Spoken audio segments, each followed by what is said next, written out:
Thank you.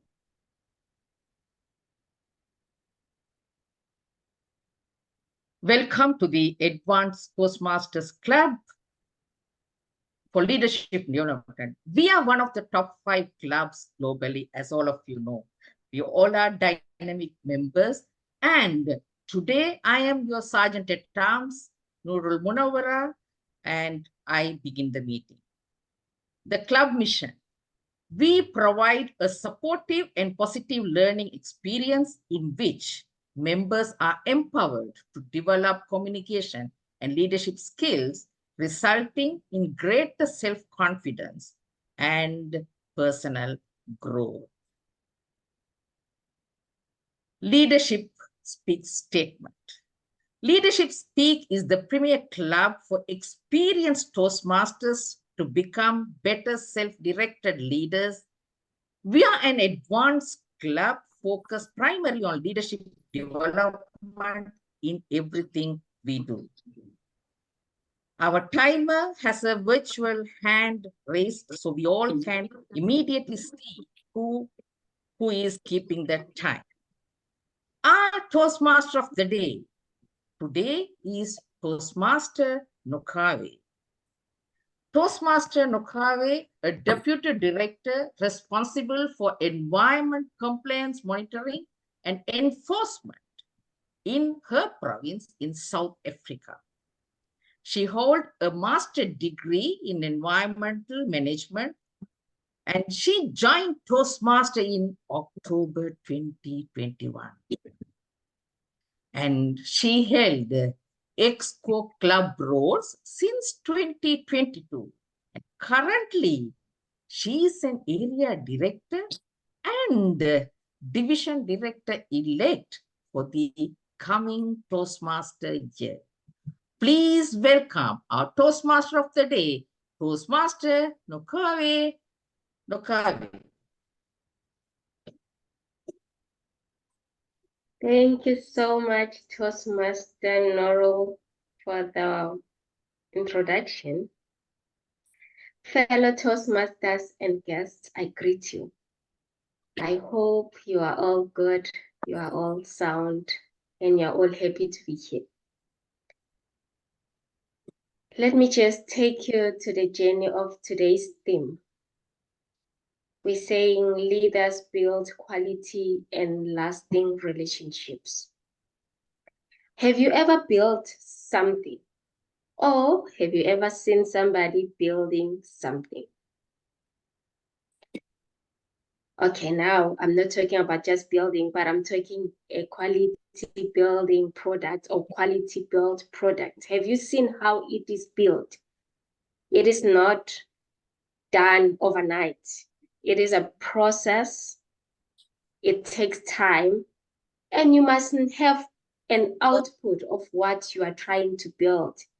Just imagine having a very expensive material, wanting to build a house that you don't have a plan for, you don't have even a picture for in mind. Do you think you can build something that is of quality and that can last longer?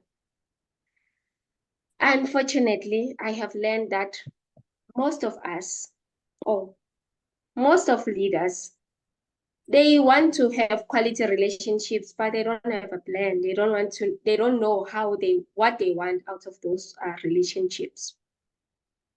But with us today, we're gonna be empowered that you don't just jump into any relationship. You must have a goal. You must have a vision.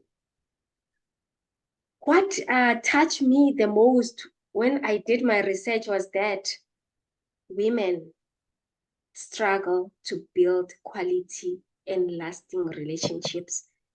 And that touched me because as a woman, I feel like I need not one, not two, but a network of relationships that can pour into my life.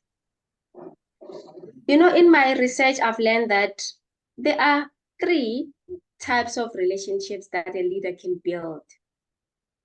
One is an operational relationship, because now you've got people that are looking up to you. Let's say at work, you've got a team that you are leading, you need to have a quality relationship with such people. If not, how are you going to share your vision with them? Secondly, we need personal relationships. You may think you have all what you need or what it takes for you to enjoy your life, but honestly, without personal relationships, at times you will fall.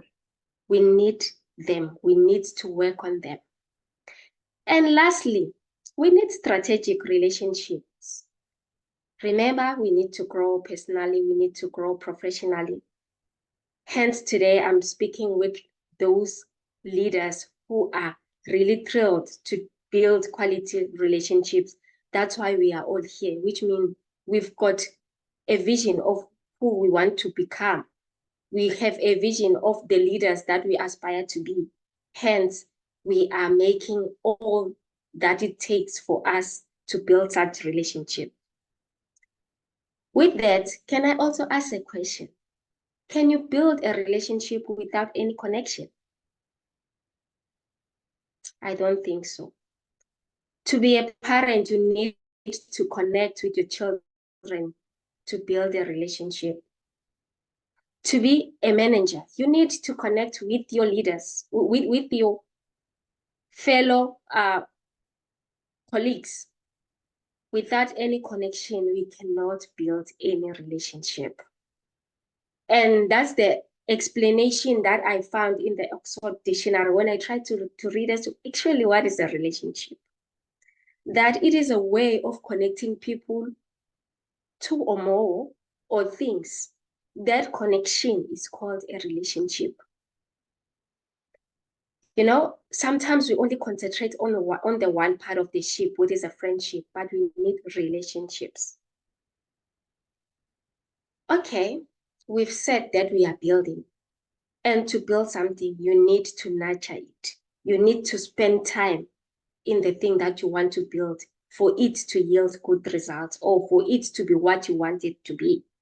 Which means as leaders, we need to pay attention. We need to give ourselves time to build the relationships that we want to have.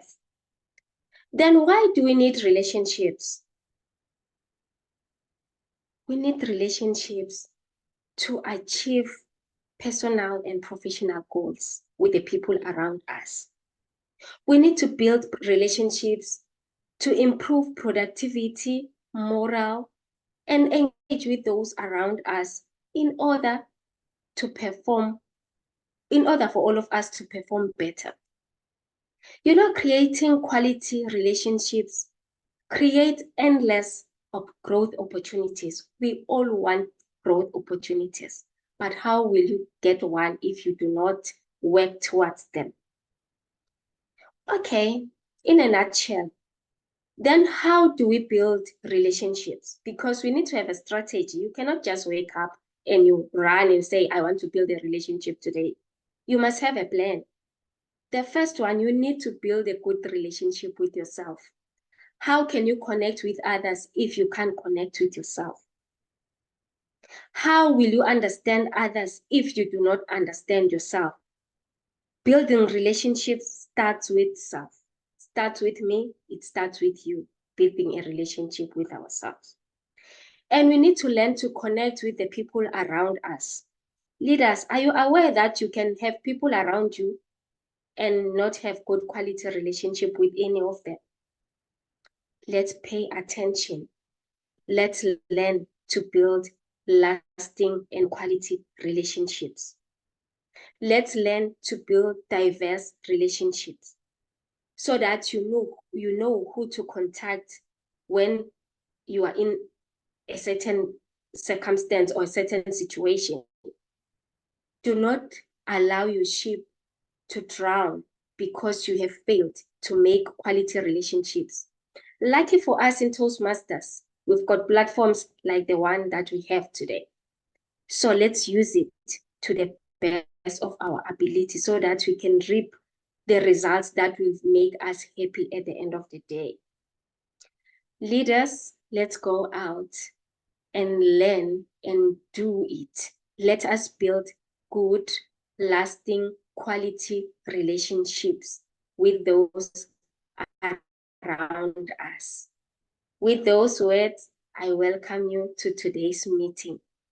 Let's cruise this journey of building lasting and quality relationships.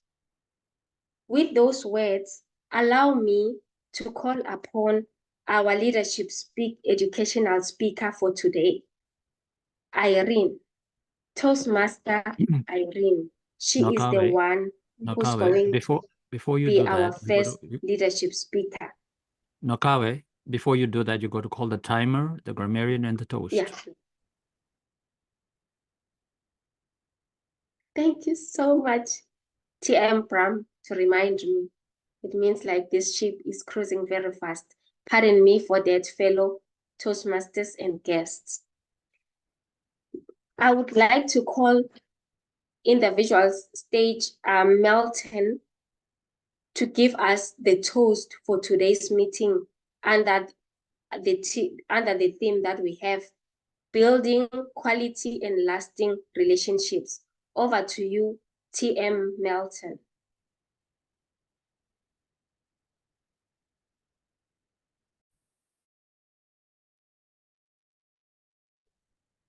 Thank you very much, dear Toastmaster of the day. Fellow Toastmasters and guests,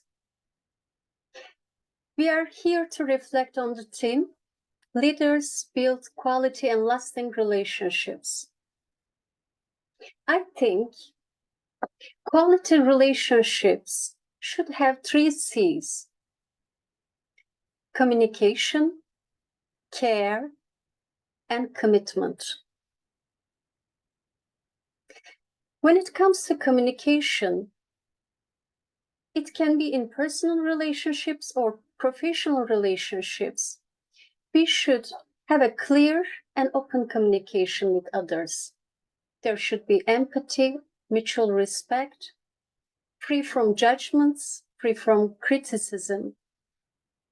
And we can use I statements when there is some issues to express our feelings, to improve our relationships. Care. In order to care others in Toastmasters or at work or in my family, first I should care myself, my health, by going to doctor regularly or doing exercise, doing meditation. So making time for myself can allow me also to make time for others, and people need time to take care of themselves. For commitment, we all know that we make regular time for our loved ones and the people in our team. We should be sure that we should support them when they need us, and we should listen them or guide them when it is needed. So it's a commitment and regular communication with team members to have a great connection within the team. So, dear fellow Toastmasters and distinguished guests, if we would like to have a quality and lasting relationships, we should remember 3 C's: communication, care, and commitment. Please unmute and join me to toast building quality and lasting relationships. To building lasting and quality relationships.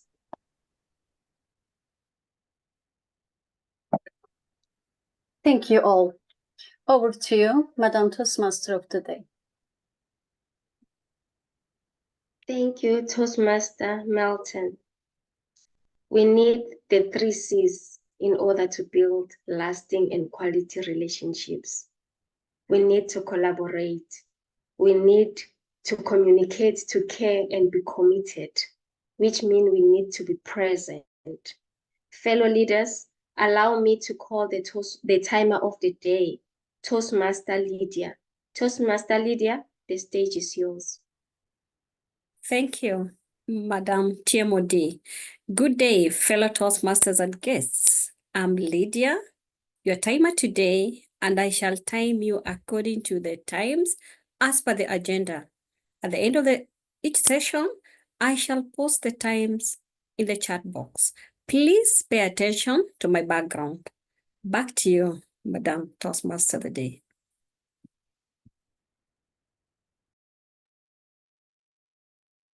Thank you, Toastmaster Lydia. Fellow Toastmasters,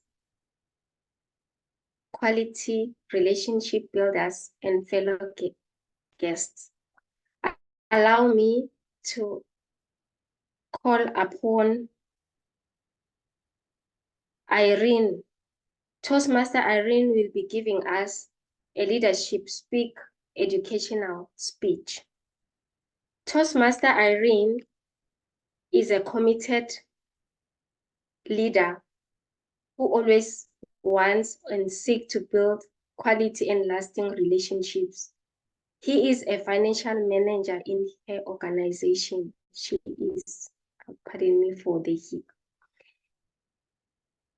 What she wants to share in a nutshell is that quality relationships open doors that skills will not open. She wants relationships that she will live beyond just where she is currently. The title of her educational speech is The Obvious That Sometimes Isn't. The obvious that sometimes isn't. Over to you, Toastmaster Irene.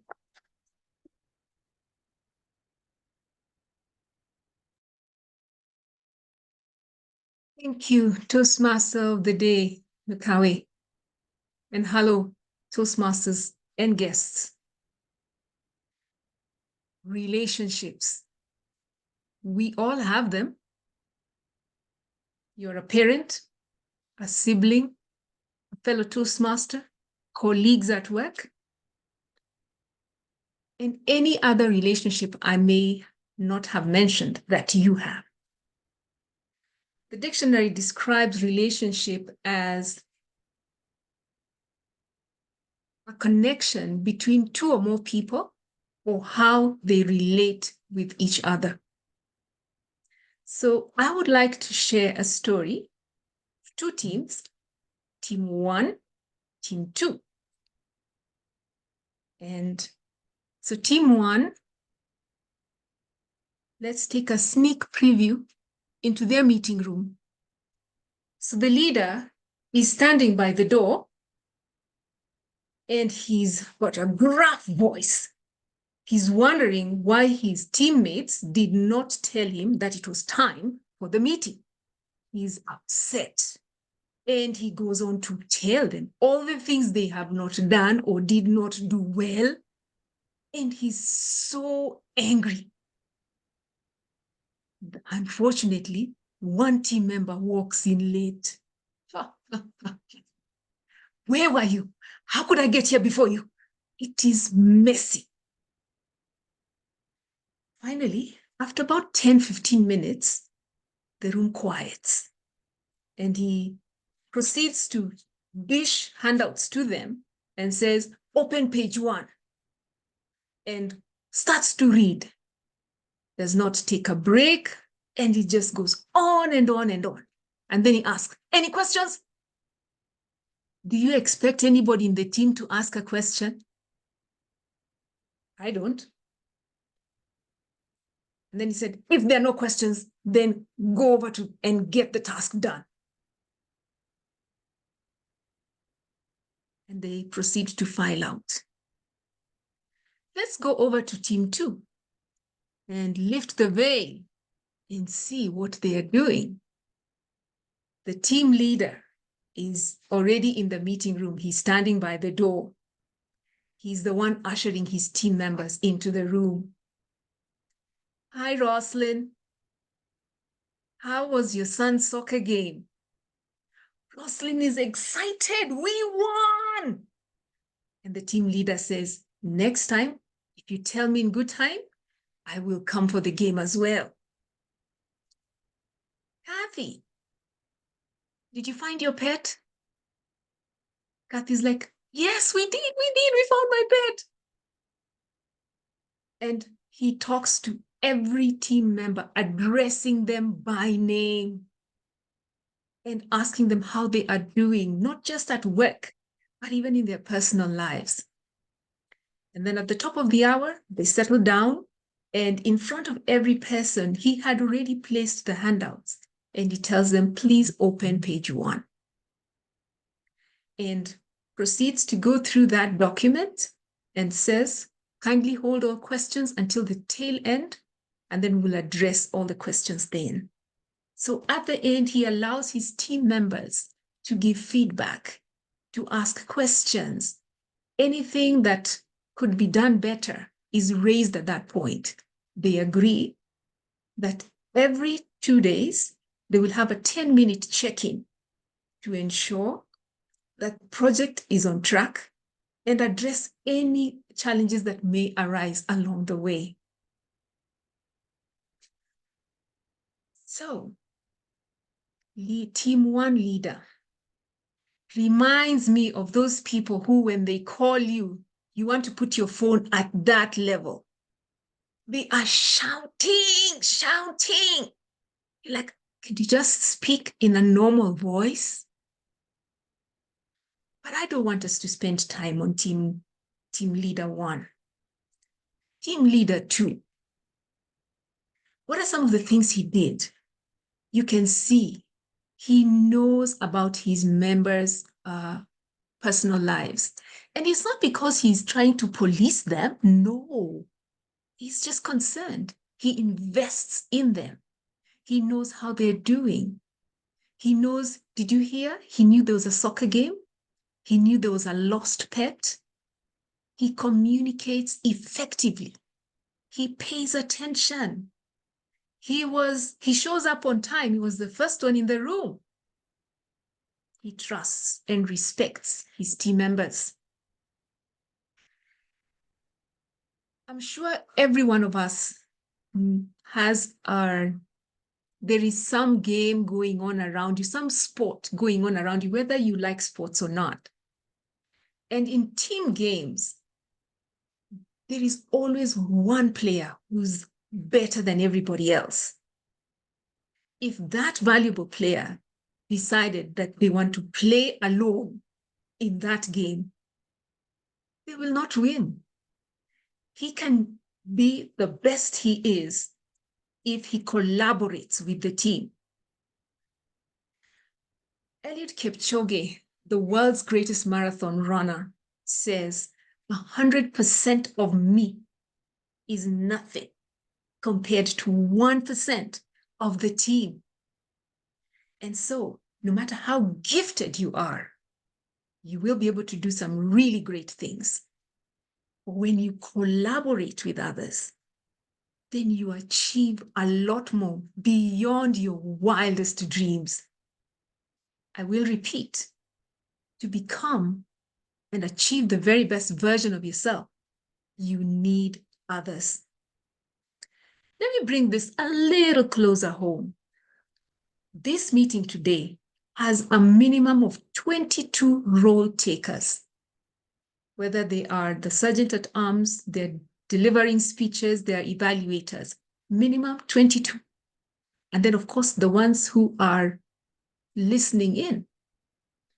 And while one individual could double up on roles, it just makes it a whole lot richer when everybody brings in their flavor.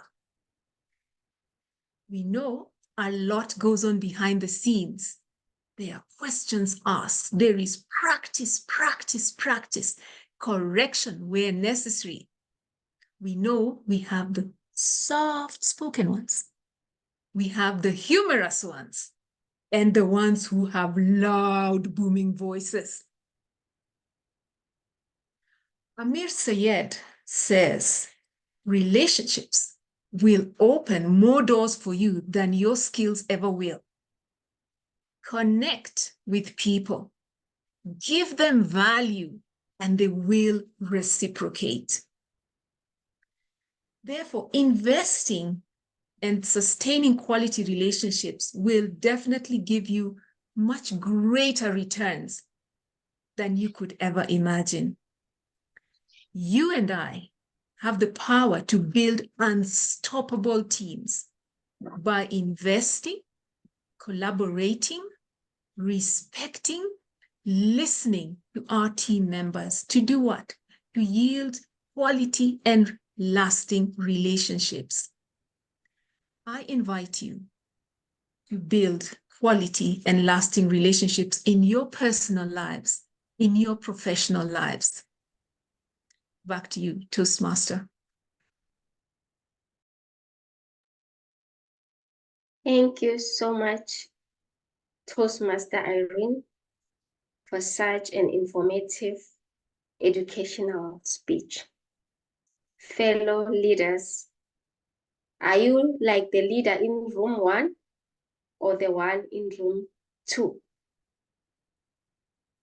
Do you know the people that you lead by names?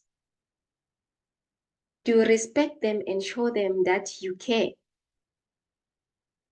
You know, I'm touched when Toastmaster or DTM Pram greets members in the group. He will ask things like, where were you? When last did you do 1, 2, 3? And I would ask myself, are those things they are not related to Toastmasters? We are so many. How does he know all of us?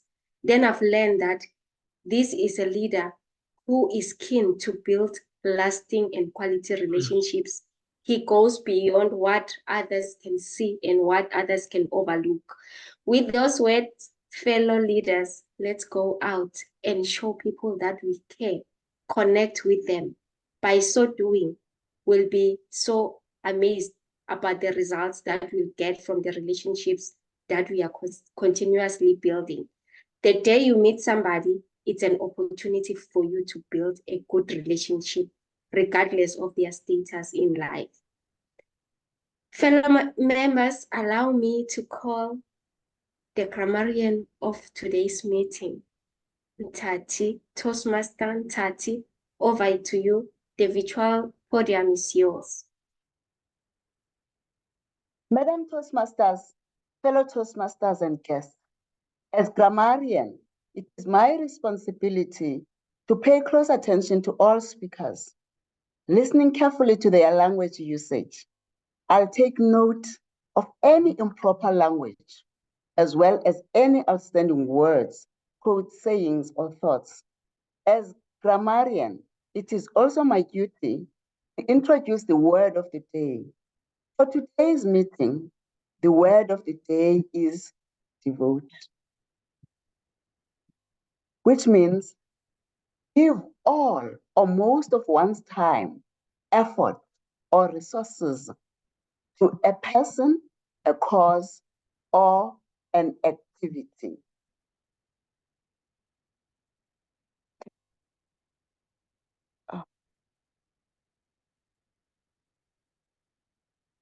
I'm displaying. It's okay, Nithati, I have displayed on the other. Don't worry, it's already on the screen. Yeah. Okay.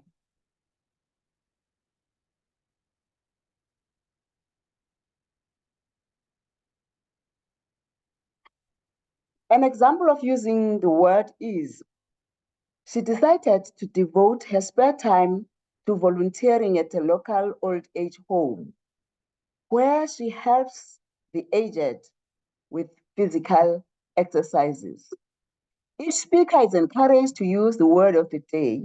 I will give the grammarian's report when called upon during the meeting, and also report on the usage of the word of the day. Back to you, Madam Toastmaster.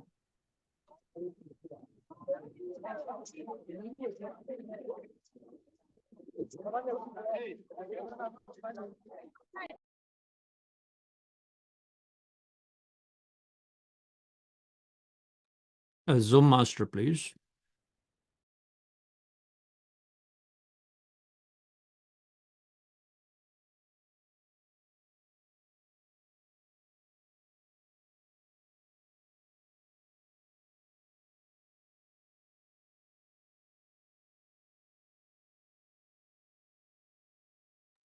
Paramjit, can you take over, please?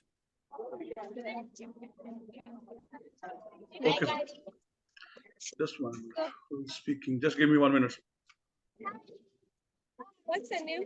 Just 1 minute, sir.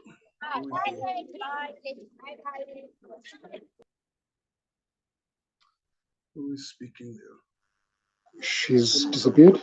I think Nocawe is not here. She's off. She's out of the meeting. Okay. So our next speaker is Toastmaster Dinesh Sharma.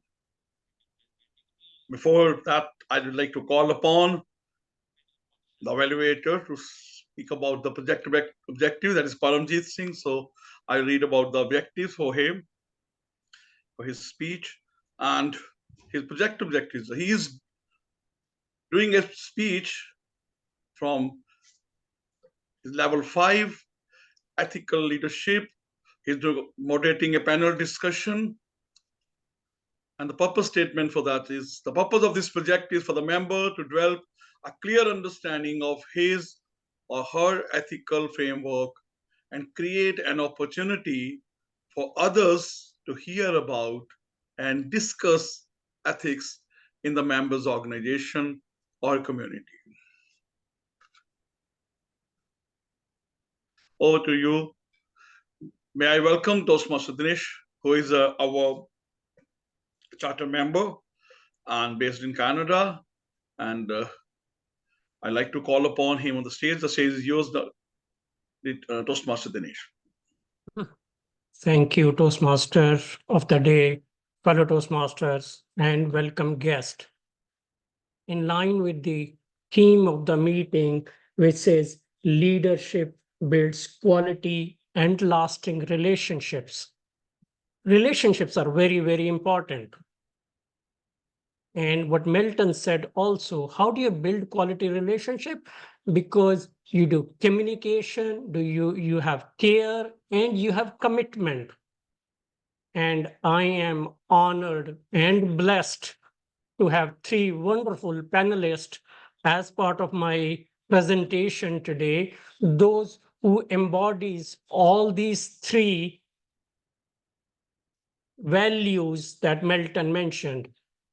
Rozy, Rana, Nina John, and Mrinal, they all are doing double roles today, but they have care for me and the relationship that we have built it together, that they decided or they agreed to help me out. So can we have Rozy, Rana, Nina John, and Mrinal on the screen, please?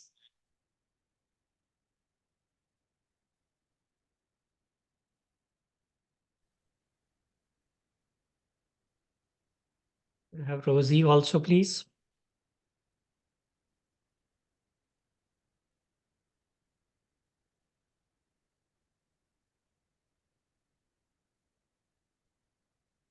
Paramjit, are we able to do that too? Otherwise, I can start. Thank you. Thank you, Paramjit. And thank you to all the wonderful panelists for agreeing to be a part of the panel today. I am honored by your commitment to not only to the leadership speak, but to me personally. When I reached out to you, you gladly offered to help me, support me, although you did mention that, hey, you have other roles that you're taking it. So I'm honored, I'm glad. One of the things that I have always believed that the things that leaders needs to have is ethics. Ethics are very, very important in the leadership roles. Before I start on my questions with you, maybe it would be a good idea for you to give a 30-second introduction about yourself, what you do, what role do you play outside of the Toastmasters? And maybe we'll start off with Rozy, and then we'll go from Nina and to Nalta. Rozy, over to you, please. Thank you very much, Dinesh. Outside of Toastmasters, I lead a company, Kenya's finest coffee roasters.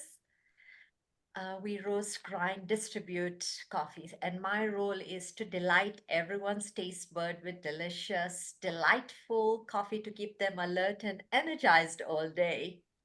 And for that, I have the privilege or the esteemed title of Managing Director of the company. Thank Back you, to you. Rozy. Thank you, Rozy. Nina, over to you. Thank you so much, Toastmaster Dinesh, for inviting me to be on this panel.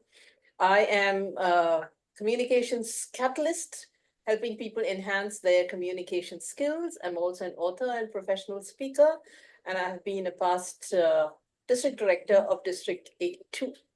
So that's it about me. Over to you, sir. Thank you, Nina ji. And Mrinal. Thank you so much, Dinesh, for the opportunity. I think it's a great opportunity for me.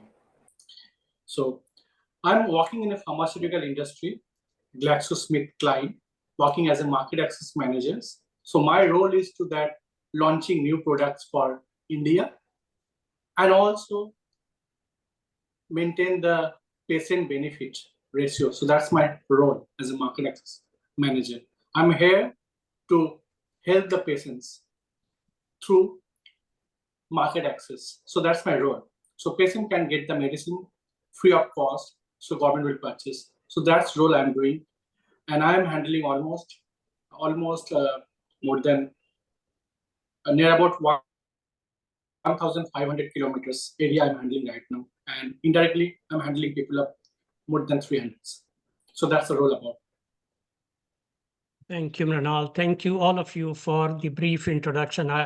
As all the Toastmasters present in the meeting, you would see that all these wonderful panelists have diverse experience and they are from diverse backgrounds in their own respective fields. The way we are going to do this panel discussion is I will have one first question, which I'm going to ask each of the panelists, and after they will have 2 minutes to answer that question. And after they've answered that question, then I have other questions that I'm going to ask them individually. So I'm going to start off with Nina ji first, and then we'll go from Nina, and then Mrinal, and then Rozy. Okay, so Nina ji, the first question, which is going to be common for all of you, is what does leading with ethics means to you? Leading with ethics, it's a question of principles. It's a question of sticking to your values, your beliefs. And as a member of an organization or a corporation, keeping the objectives of that organization in mind all the time, aligning individual teams, individual vertical heads or profit centers or whatever, making sure that the organization as a whole grows, but you don't cut corners to make profits. You don't behave unethically with your employees, your vendors, your customers, anybody. You have to be aligned with the values of the organization and live up to the trust of both employees, customers, stakeholders, everybody. That's what I think is the most important. Back to you, sir. Thank you, Nina ji.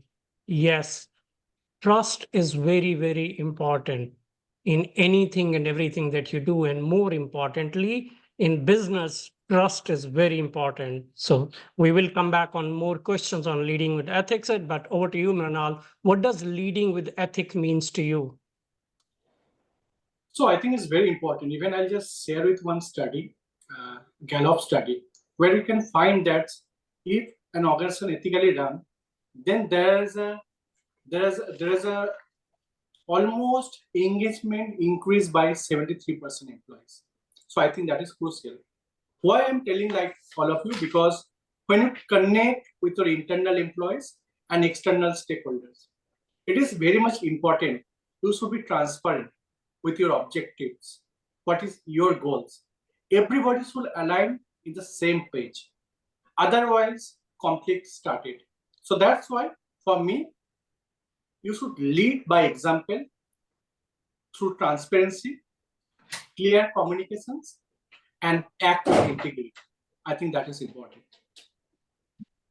Thank you. Thank you, Mrinal. Rozy, over to you. What does leading with ethic means to you? You are the managing director of a coffee company, and you're in a business, so you need to make profit also to run the business. So what does ethic means to you? Thank you very much. And that's the pleasure of going last when everyone has said the key important elements about leading with principles, leading with values. But you ask me specifically as the managing director of Domans. And what I would say is sometimes you have to make choices. And those choices can be quite challenging, but it's making choices that factor in your values, your principles. You have to look at the well-being of your staff, at the same time not compromise on the other stakeholders, including your shareholders. So it's having a balanced approach, making sure you walk the talk, but not compromising on integrity and fairness. Yeah. Thank you. Back to Thank you. Thank you. So all of you touched on what does leading with ethic means to you. And I think, Ninaji, you said trust. Mrinal, you said transparencies. Yes, Rozy, you said, hey, yes, we have to make sure that the stakeholders relationships are there, but we have to lead in such a way that we don't compromise on anything. So one of the analogy that I use it says transparency builds trust, and trust is key to long-term relationship, which is very, very key. Now, the second part of this panel discussion is I'm going to ask one question to each one of you, and that individual will answer the question, but you can always jump in to give your 2 cents to that too. So I'm going to ask Mrinal the first question. Mrinal, you're a marketing guy. Okay. Marketing people are wonderful people. They have to sell the products. Okay.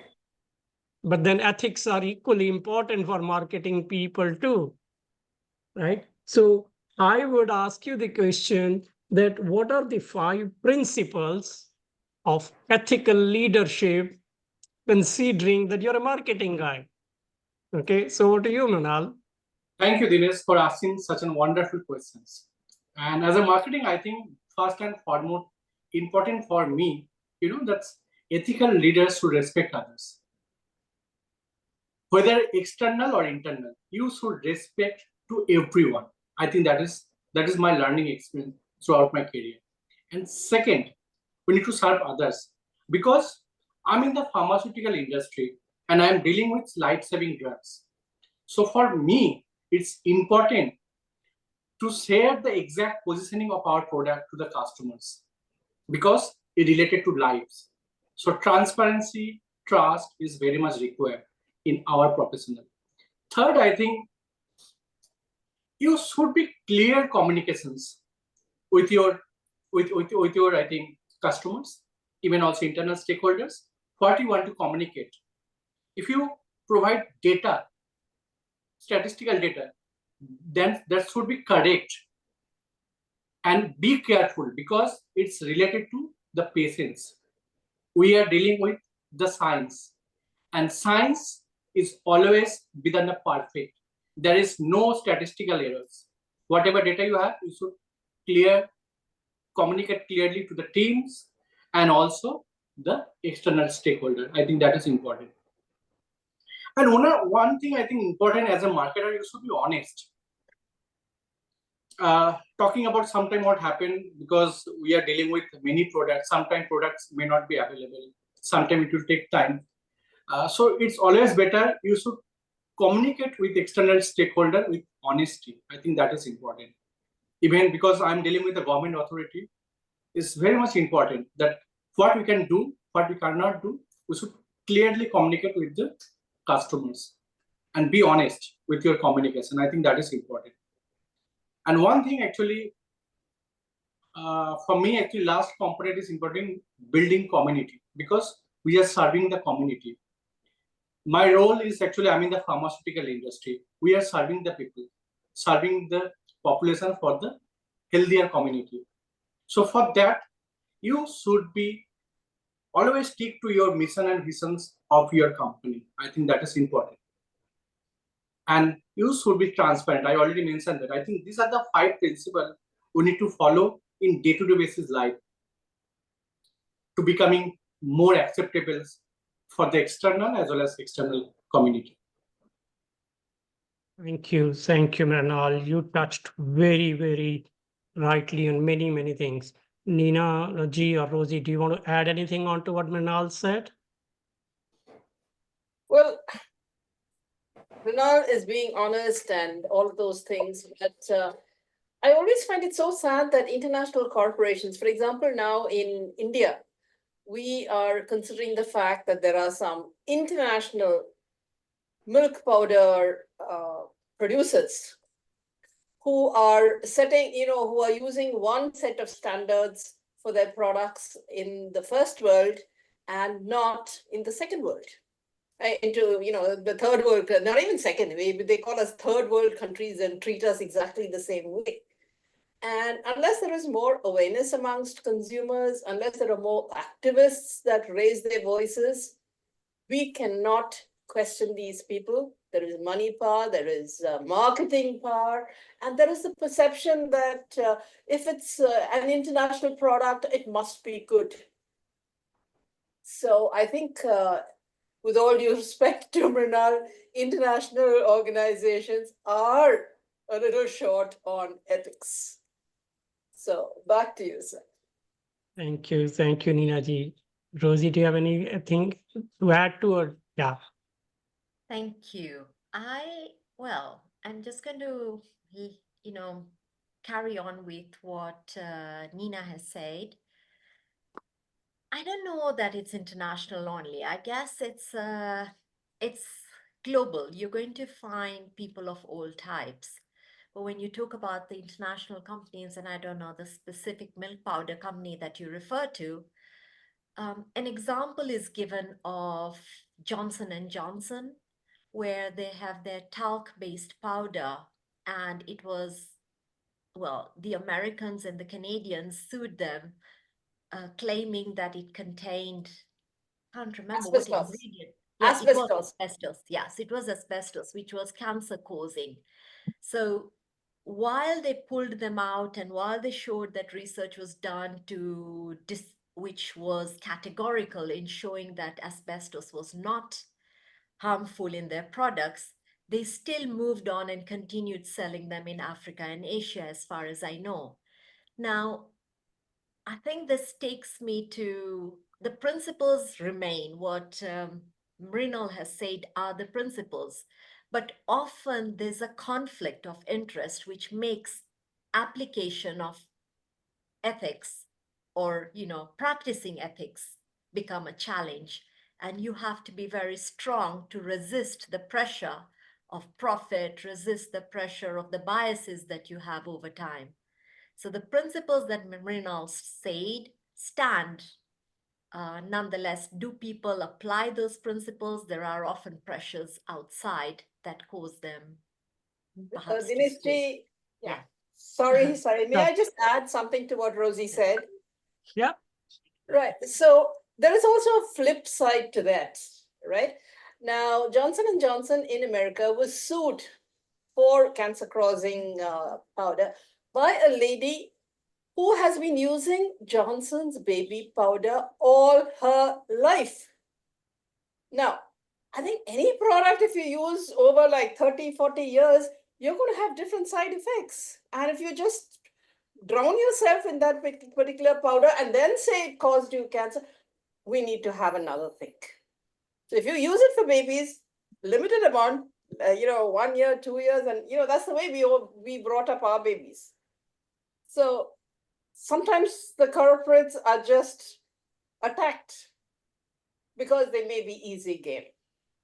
So that's one side of it. Back to you, sir. Thank you.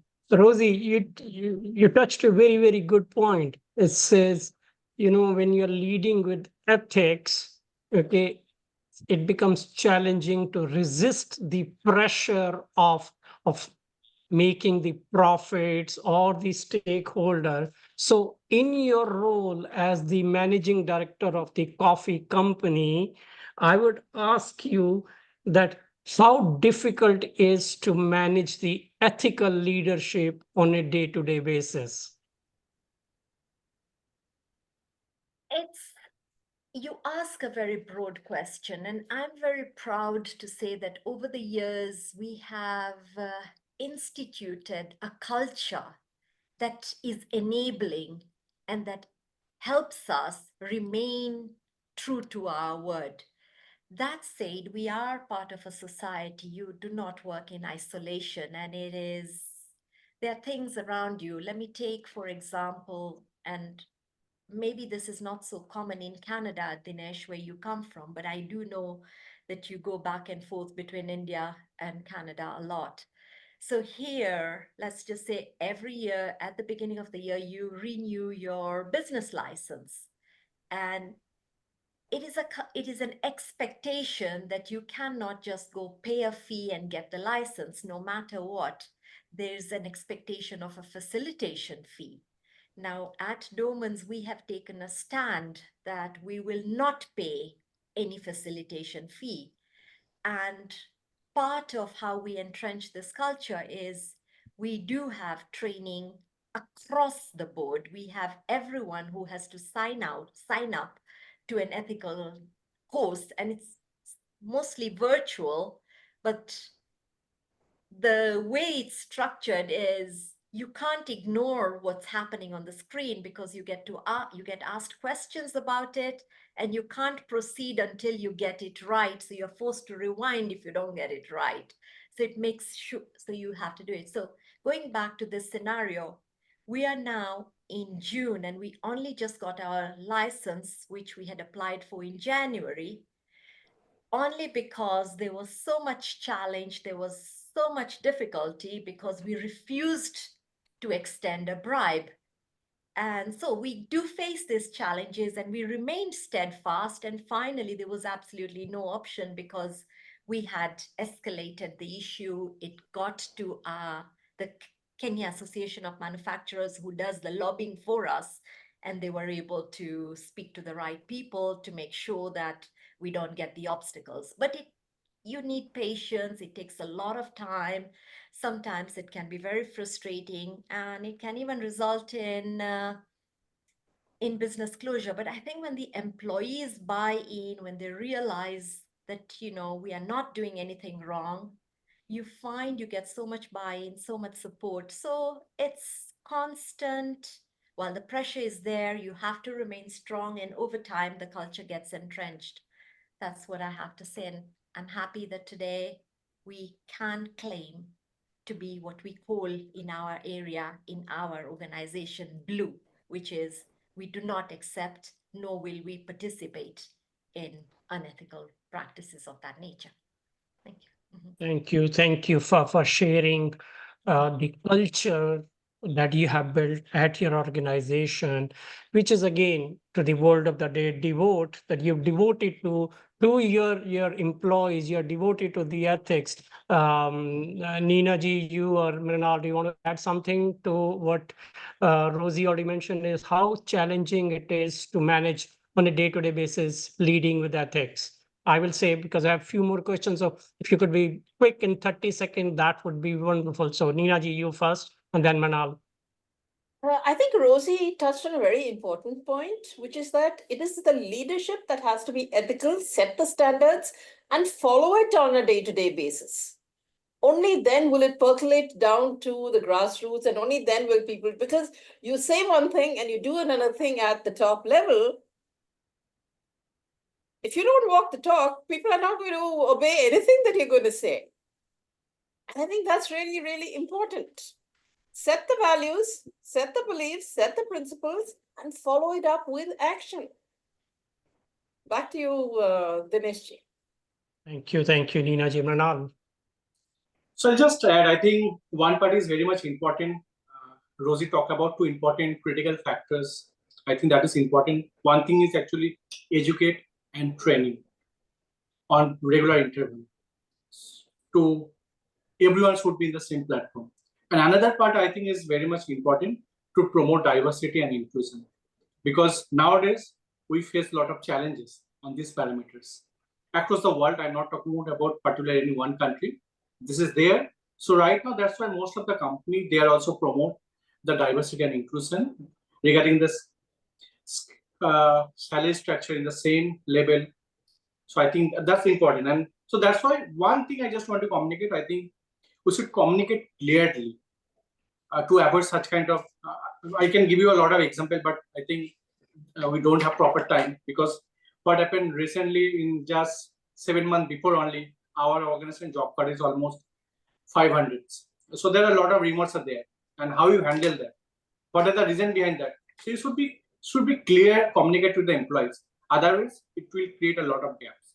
So for that, if you communicate clearly, same things, many ways, many platform, board meetings, or maybe in the emails, or connect with cross-functional team, then you can avoid that, the conflict. So I think that is important. I know it's a very challenging, but you should clearly communicate and educate the team properly. I think that's important. Thank you, Mrinal. Thank you, all of you. My next question is to Nina Ji. And Nina Ji, how does an ethical grounding brings out your personal best? I'm sorry, can you repeat that question, please? How does an ethical grounding helps you in bringing out your personal best? Well, I'm going to refer to something that happened in Toastmasters, right? District 82 had always been #1. And when I was being district governor, there was a former district governor from another district who said one of the things that they do end of the year is paper the clubs, which means people join up to 3 or 4 different clubs. So the picture looks very rosy. Your membership clubs have improved a lot. The statistics look wonderful. But as soon as July starts, all these members have disappeared. And they're willing to do this simply to be #1. And I said, I don't think that is necessary. If your clubs are distinguished, if your members are trained and have been doing their projects, whether it's CC or all the way up to DTM, you will get your distinguished points, club points automatically.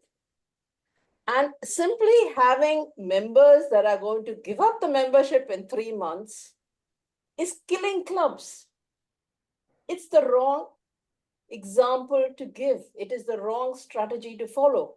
So I said, I'm quite happy not being #1. And yet, without going into all these kind of shortcuts and shenanigans, we were presidents distinguished. Okay, we were #1 that year, but we were presidents distinguished. I think that's what counts. So I think that's where people have to understand leaders do not have to be nice all the time. Leadership sometimes involves making tough decisions, ethical decisions for the long term, rather than just to get that immediate target or immediate award or whatever it is. Thank you. Thank you for relating the Toastmasters journey also. As you know, I'm a part of few different clubs, and sometime I hear from the, those clubs president, hey, we are looking for member, can you get some members so that we could get our points by the 30th of June, and then they can, if they don't want to renew after 1st July, it is up to them to. So I hear it. And Rozy, over to you. Do you want to add anything onto it too, please? No, I'm good. Thank you. Okay, Mrinal, anything you want to add onto it too? No, I think it's absolutely right. I think Nina talked about, I think, lead by example. I think that is important. And that, as ethical leader, we need to follow that. And we should listen actively. Sometimes we are not listening to the other person. I think that is also important, to listen actively. And then automatically, if you engage with, suppose I'm talking with you, but if I'm in the phone, then impact must be a different. So that's why I think Nina has talked about, I think it's a very perfect point, why she was so successful. The reason behind that, act promptly, I think lead by example, and also listen actively. Thank you for sharing your own journey. I think this will help us through our journey as well. Thank you. I'm going to ask a question, and any one of you can pick up that question. So the question is, trust and ethics are interconnected. In my understanding, trust and ethics are very interconnected.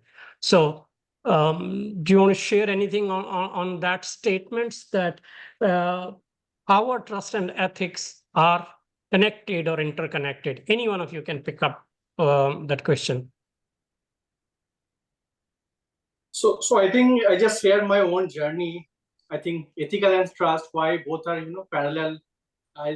When I take up a new responsibility as a market access manager, so I'm handling almost 2 zones, and there are 7 cross-functional team are there, and some people are in the top management. So I'm the I must say that's it's a between of top management, then RBM, ABM. So I'm talking about the category wise in the organization. So most of them, they are already in the same function more than 30 years. And I am in this organization just 6 years. And when someone take up a role, you are in the 6 years and you are handling those who are working in the 30 years, is very challenging part. Lot of egos are there. So for that, first, what I did, actually, I need to clear communicate with all the team members. So I'll connect every week. Even now also I'm conducted meeting every week and share our missions as an organization. It's not about my individual parameters, as a whole. Then when you connect with one-to-one, then you can build a trust. And if you build trust, you should not be biased, because leaders should not be biased. For me, you should treat everyone equality. I think that is important. Then automatically your ethical behavior shows to the teams, and they respect you, they trust you. And then whatever organization goal you have, you can clearly communicate with others. So nutshell, I think it's very much important. Initially you should build trust and ethics, both are play equally importance, and you should take care both the important parameters on your day-to-day life.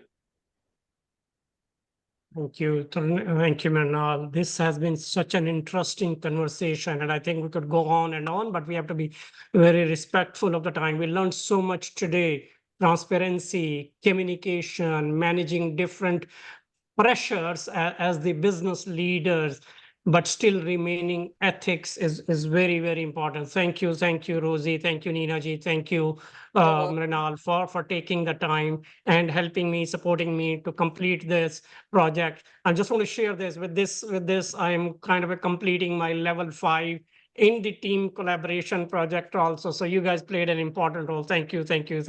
Back to you, Mr. Toastmaster. Thank you for inviting us. Yeah, thank you. Thank you.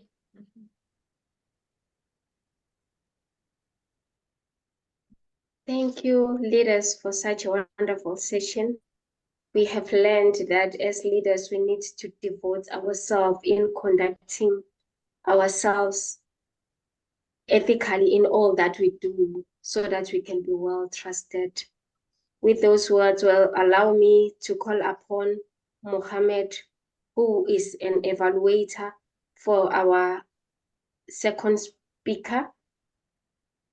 That is Sandra. Mohammed, over to you. May you just briefly give us an objective of Sandra's speech? Thank you.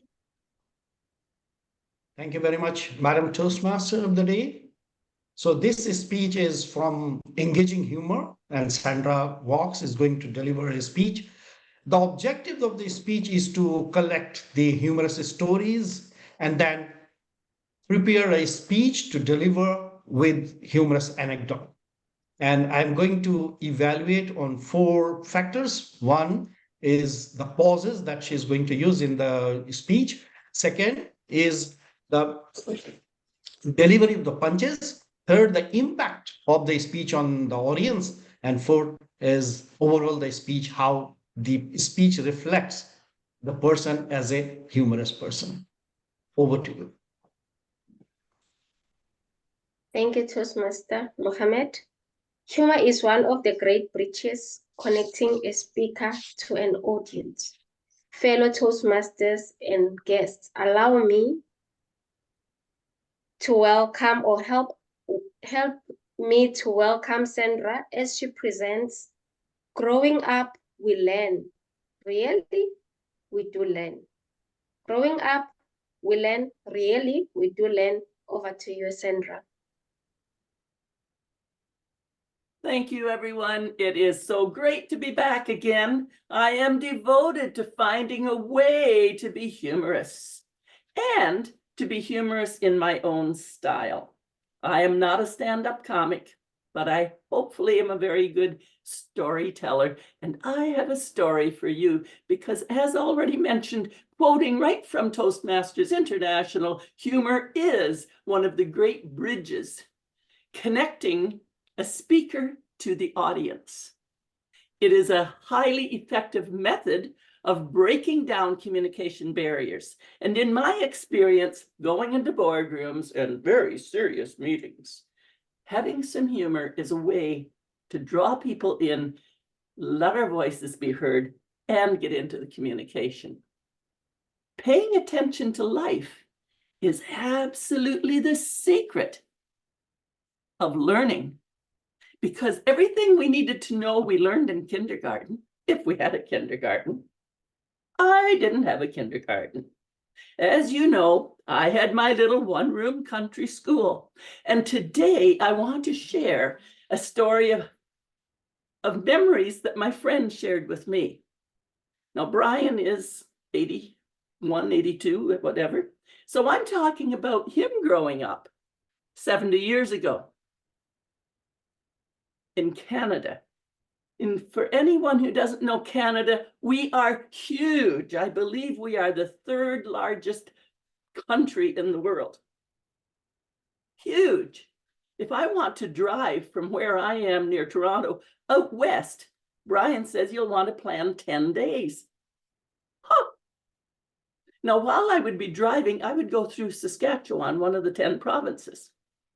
And Saskatchewan, as big as Canada is, and as big as Saskatchewan is not very highly populated. And if you watch where the population of Canada lives, we're all chickens. We live along the border close to the States, because as you move north and north and north, it gets colder, colder. Oh man, it's cold up there. That's where Brian grew up. Northern Saskatchewan. And when he grew up, he was the oldest of 4 children. So imagine he's 12, 13 years old, and they're farming, and he's called out of bed, first person, to help with the chores. Now, living in Northern Saskatchewan was interesting because they had a little log house. And the house was not very big, and it was built on rolling logs. Can you imagine the logs? Why? Because once a year, they had to literally move the house. I said, what? You moved your house? He said, yeah. I said, why on earth would you ever move your house? So the whole family and whoever they could find from the neighborhood would come hook up those old ancient tractors, because they had the horses or the tractors at the time, and they would roll the house to a new location. And the grain bins, really, while they were empty, because of all the rats that were multiplying and living down under there. So once a year, they had clean out the rats, move the house, shoot the rats, move the bin, save the grain, shoot the rats. Alberta, interesting enough, is rat-free. They do rat patrol. But anyhow, that was where Brian grew up. And they didn't have a lot of money. He went barefoot as soon as it was warm enough to take off your shoes, and they stayed off until it was too cold not to. So there he was in the fall, going to get the cows. Oh, it's cold. My feet are cold. It's wonderful to have cows, Because you know, when a cow does a plop, it's big and it's warm. Those little kids with their freezing feet just jumped right in that warm cow plop and warmed their feet up. Can you imagine? This is like being in Little House on the Prairie. So they wiggled around, got their feet warm, and off they ran. Now, Brian also had to walk a long ways to school when he got to go to school. And it was through a path through the woods, maybe 5-6 miles. And once in a while, his dad would let him take the horse.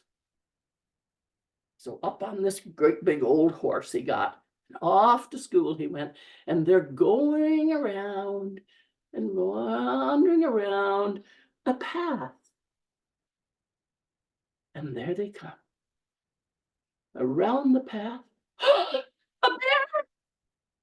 He was in bear country. He saw bears lots of times, but it was such a surprise. And the bear went, what? And the horse went, what? And Brian went, Down on the ground he was. Well, that little kid jumped up, looked around. He was scared. The bear was gone there. The horse was running home.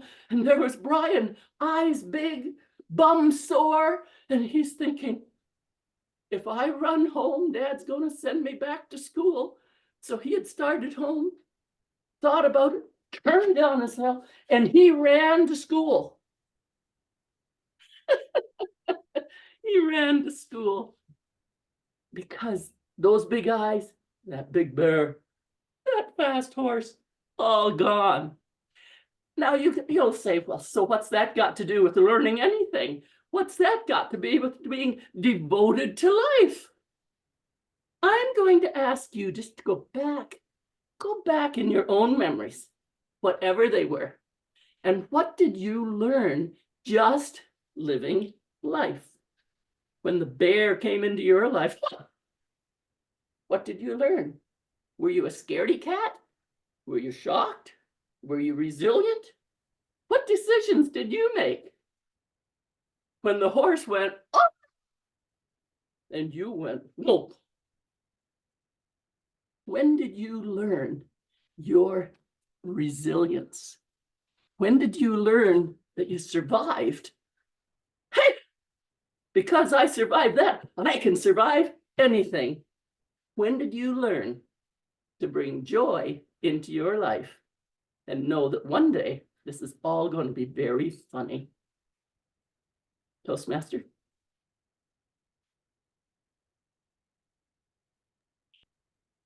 Wow. Thank you, Toastmaster Sandra. As leaders, we need to build those quality and lasting relationships using humor as a bridge to connect with those around us. With those words, Toastmaster Yosli, kindly give us the objective of the next speaker's speech title or speech. Please give us the objective of Rozy's speech. Thank you. Thank you, Madam Toastmaster of the Day. Good evening, Toastmasters and guests. Toastmaster Rana will present a speech on the project Deliver Your Message with Humor. The purpose of this project is for her to practice developing and presenting a longer, humorous speech. She will have 12 to 15 minutes to present the speech. Thank you, Toastmaster Yosli. Toastmaster Rozy, welcome to the podium stage with your speech title, What is Your Lens? What is your lens? Over to you, Toastmaster Rozy. A father is devoted to teaching his son about the dangers of alcohol. He takes 2 glasses. In the first one, he pours in water. In the second, he puts in alcohol. Then he takes 2 live worms, puts one in the glass of water and then the other in the glass of alcohol.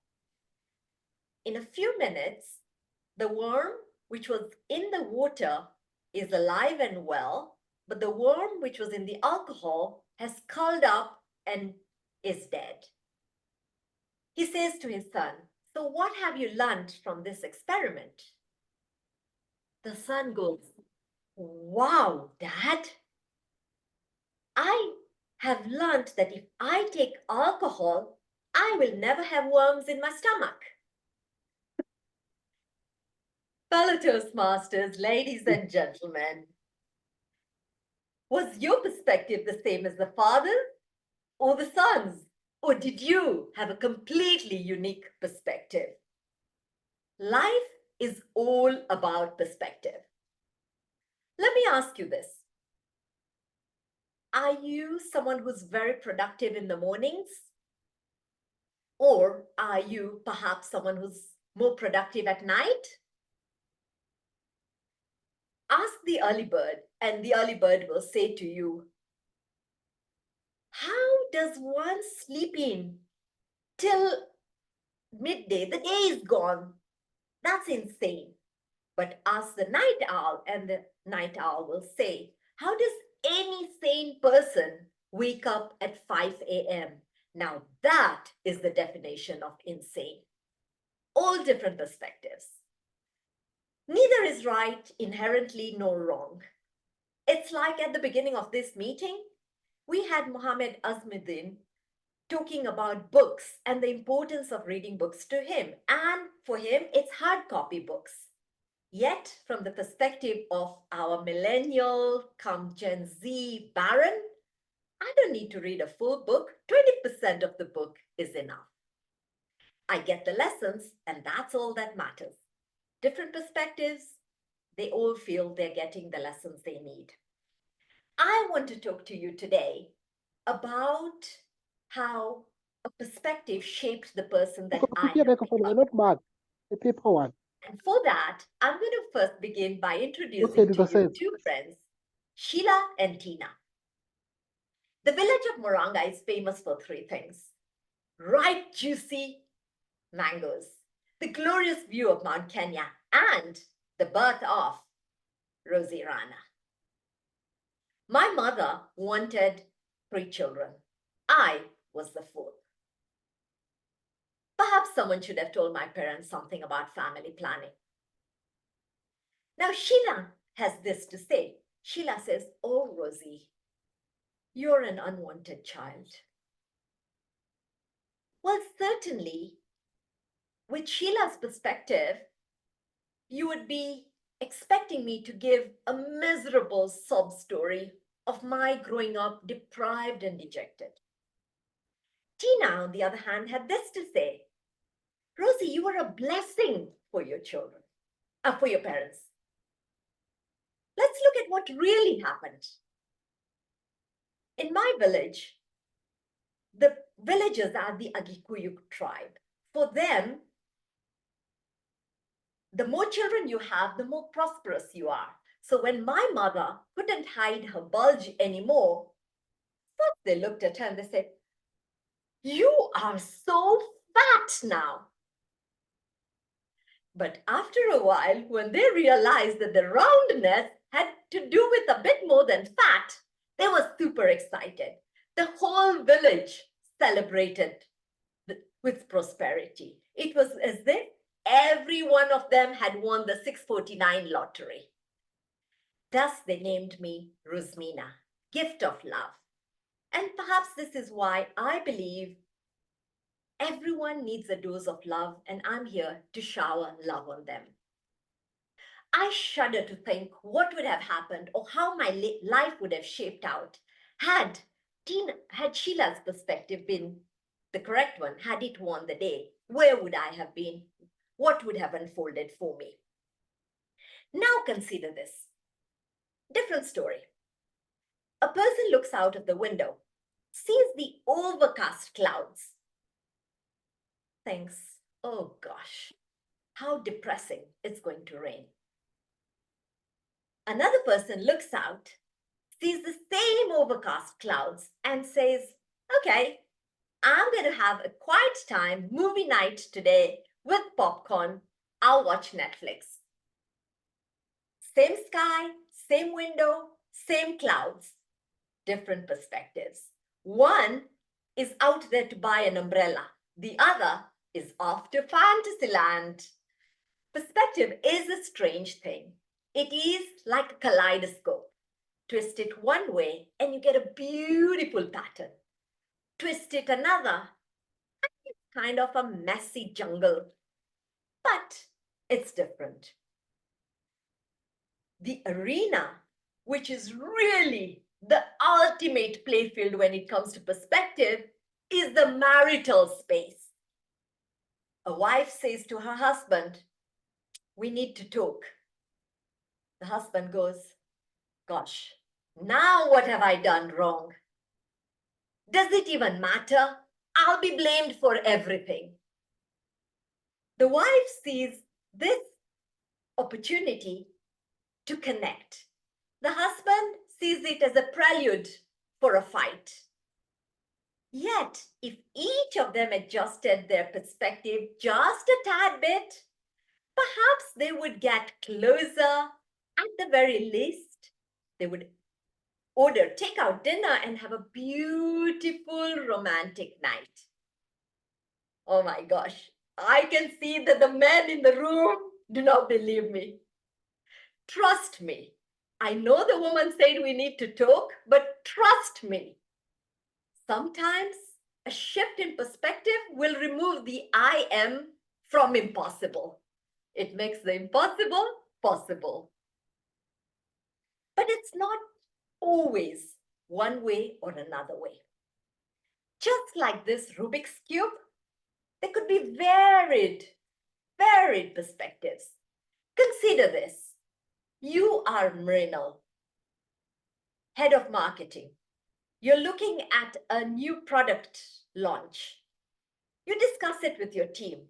The marketing manager says, "Oh, wow, we're going to go all out. We must have a huge event. We're going to have fireworks. We're going to invite celebrities, the whole shebang." The finance manager, on the other hand, says, raising his eyebrow, "Tone it down, tone it down. We need the budget to implement the strategy. If we must celebrate, how about cake in the boardroom?" The technology head says, "Well, everyone's going to be checking our website. The traffic is going to clog up. We need a backup server."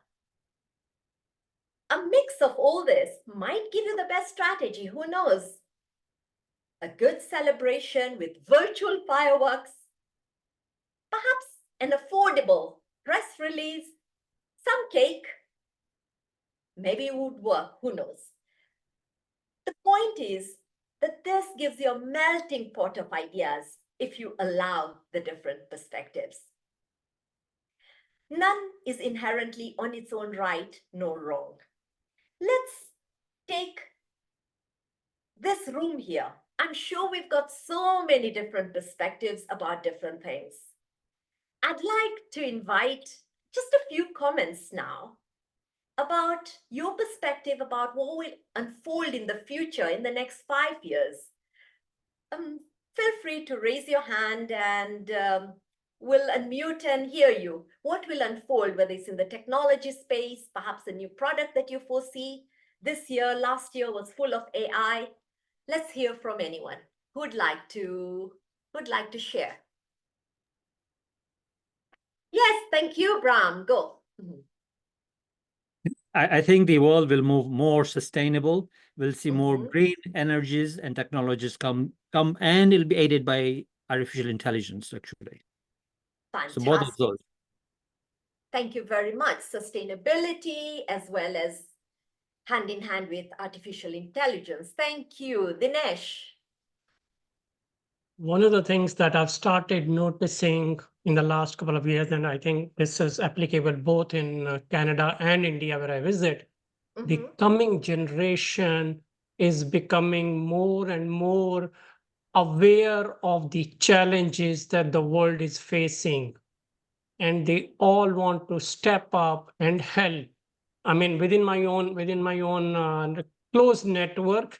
There are kids that have completed, MBBS, MDs, and rather than moving to Canada or US, they said, hey, we want to serve the underprivileged children's and underprivileged families and all that. So my own son, he says, hey, there is issues with the small farming lands in India, and I want to help and support. So where I'm heading with this is the next 5 years time, I envision the younger generation is stepping up and looking at the world's biggest challenges, which makes me personally very proud that they are taking ownership of the world's challenges. That's what I look at it.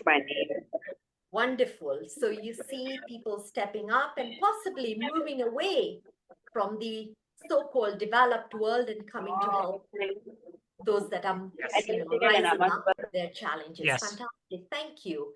I can see that Sandra has now been spotlighted. Sandra. Thank you. I'm a bit on, I want to bring the other view, because the more artificial intelligence, and I am getting quite familiar with it, the further we go 5 years out, the common people are not going to know what hit them, because unless they can begin to identify truth and reality, they won't know when they're being duped. They won't know when they're being lied to. Already, the artificial intelligence can take my head, catch 15 seconds of my voice, and send it off like I'm a real person. And so there's a lot of, and in the financial world as well, just a ton of risk already happening for those who would say, we'll identify you by your voice. That's going very quickly. So the downside is, I think we better get educating people, and we better learn who we are and get learning about people face to face as well, so we can have a chance to actually know each other. Fantastic. Thank you, Sandra. So you feel, the need for more humanity as technology and AI is advancing so fast and so rapidly. Brilliant. Let's hear from one last one, Anjali. Yeah. In the next 5 years, I do believe that relationships are going to be evolving, and unfortunately, I see it split in two ways. One side is recognizing the evolution of relationships that doesn't have to be in a corporeal form. That is why we're having this type of digital relationship via Zoom. And I feel that your connection with me is just as real as if it were with my neighbor next door. From there, I also see a split form of relationship burnout because of this overflow of digital aspects, and our very human bodies cannot take so much interaction. There was this Zoom burnout during the pandemic, this type of burnout of what relationships mean, especially coerced through AI and algorithms of an us versus them. Within the next 5 years, there's going to be a burnout and shutout of what relationship is, starting first with the self on what is real. Thank you. Thank you very much. Well, let's hope that they drive products, they drive more personal relationships, that the burnout gets dealt with in time and capped. Thank you very, very much, everyone, for those contributions. Ladies and gentlemen, as you can see, when you bring in everyone, you get rich, varied perspectives, to the point that the mundane becomes magical, the chaotic becomes sometimes even hilarious. So it's like that kaleidoscope. You twist it, you get a beautiful pattern. You twist it again, you get a different pattern, even if you see it as a mess. Now, one thing is for certain, no matter what unfolds in the coming years, just like death and taxes are certain, I will say to you, no matter where you go, whether it's virtual, whether it's physical, make sure you have that coffee machine, because it is Dorman's coffee that will keep you alive, energized to deal with all the complexities that come your way. My dear self-directed leaders, invite perspectives from your team. that melting pot of ideas could change and refocus your lens so that where you were seeing just a single color, you could then see an entire rainbow for your success. Back to you, Madam Toastmaster.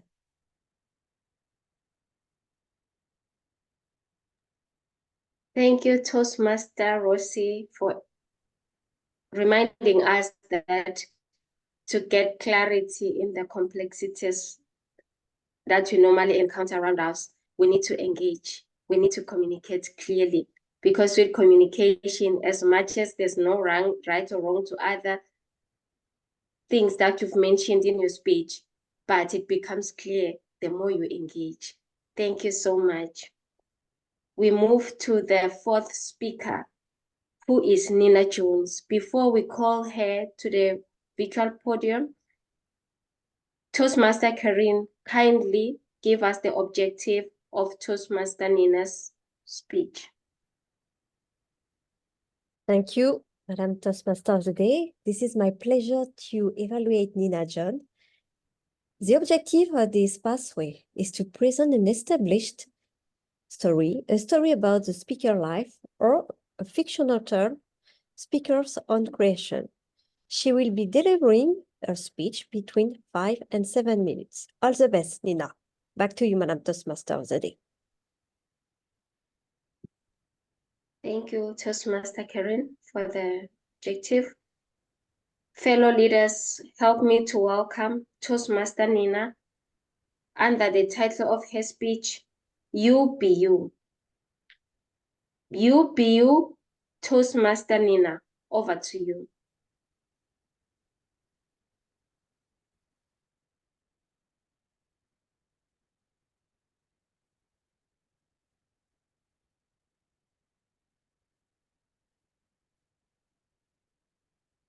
Nina, you're muted. We can't hear you.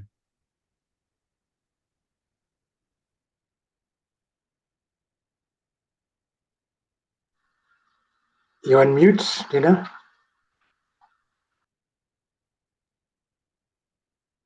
Could you start again so we get the beginning? Okay, sorry, I'm going to start again. Yeah. Once upon a time, there was this fat, greedy crow, and he found a treat.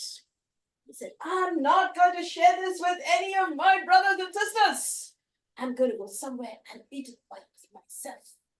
So he flew far away, and he found a beautiful lake, and he sat perched on a tree, hidden by the leaves, and he was about to eat his treat. And he looked down, and he was so startled, he dropped it. Oh my gosh, why did he drop it? There were two beautiful swans gliding in on the lake, and they were very annoyed. They looked up at this crow and said, how rude, dropping food on our heads. Who do you think you are? And the crow said, oh, I'm so sorry. I didn't mean to do that. It's just that, you know, I have never seen any birds as beautiful as you. The swans looked at each other and they said, us? Beautiful? Really? We thought we looked like somebody had just dropped us into a bucket of bleach and forgotten all about us. And you tell us we're beautiful? Look at you. Look at the beautiful colors on your black wings and those eyes shining golden in the sun. And the crow said, who? Me? My feathers are beautiful? I thought I was so ugly and short and, you know, look at your necks. That beautiful swan-like neck. Look at me, I don't even have a neck. But you know, if you think I'm beautiful, let me bring some of my friends. and he flew off. Suddenly, he came back, and there was a twittering and a chittering and a twittering and a chattering. Oh my God, he brought with him an entire flock of parrots and parakeets, and the swans were astonished. Neon green parrots with red beaks, others with feathers of blue and green and yellow, and beaks of a different kind. They all gathered together and they went, oh, Mr. Crow, why have you brought us here? And he said, look, my friend the swan said he'd never seen anyone as beautiful as me. And I said, I must introduce you to them and them to you. So the parrots looked around and they said, well, you know, one parrot said, right, not a color that I would really be able to carry off. But then, you know, it suits you, my dear, so it's okay. The other said, you know, it's really true. You do look good, but for us. The swan said, but you're so beautiful. And the parrot said, yes, but you know, very high maintenance, my dear. We have to go hunting for berries and make sure they're the right antioxidant quality to make our feathers shine, because we're always preening and grooming and we always want to look Instagram worthy. Otherwise, what's the point of being beautiful? But you know, you have a good point. You are beautiful by yourselves. And they looked at the crow and they looked at the swan, and everyone looked at each other and they were all like, oh, you know something? I've never seen colors like this. But would I like those colors on me? I'm not very sure. Let's see how it works. And they all looked at each other and they were telling the crow, you know, you may be just black, but you're so smart and so intelligent. We're beautiful. But these silly humans are forever capturing us and putting us into our cages and telling us to go. Oh my God, it is so boring. You can go flying wherever you want and you can do whatever you want. We're stuck in this beauty trap. And they all looked at each other and the swan said, you know, I think I'm getting a little headache with all this chattering, but let's see. And the swans glided off. The parrots went home and the crow went. And they all felt much better than when they had met, because everybody else had appreciated something about them that they had not thought about themselves. If there's one thing I'd like you all to think, it's this. Don't be too afraid of what other people think. I'm sure every one of the guests who come into leadership speak the first time are like, oh my God, I will never reach this standard of speaking. Oh my God, when will I ever be able to speak like that? You don't need to speak like that. You just need to speak like yourself. So 2 things I'd like you to remember. You don't need to fix it if it ain't broken. And secondly, appreciate others all the time. A little note in the chat box, a good smile here or there. I know when someone laughs at my jokes, I'm smiling for a week. When they give me a compliment in the chat box, I'm floating for a week. And so, my friends, that's all I want to say. Just be you. Over to you, Madam Toastmaster. Thank you so much, Toastmaster Nina. A take home for me is that competition can negatively affect relationships if not used correctly. So as leaders who are devoted to build quality and lasting relationships, we need to take care of what we hear. Madam Toastmaster of the Madam Timer of the Day, kindly put the time slots for us in the chat.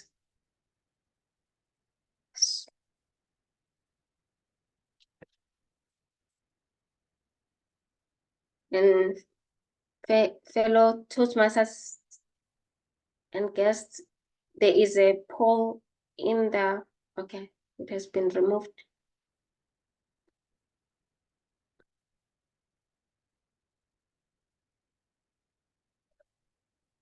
Mr. Zoom Master, can you share the results for the poll?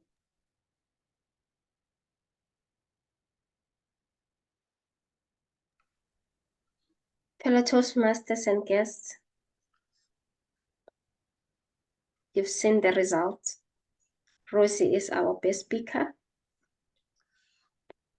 Mr. General Evaluator, Baron, kindly take over and render your role as a general evaluator of this meeting.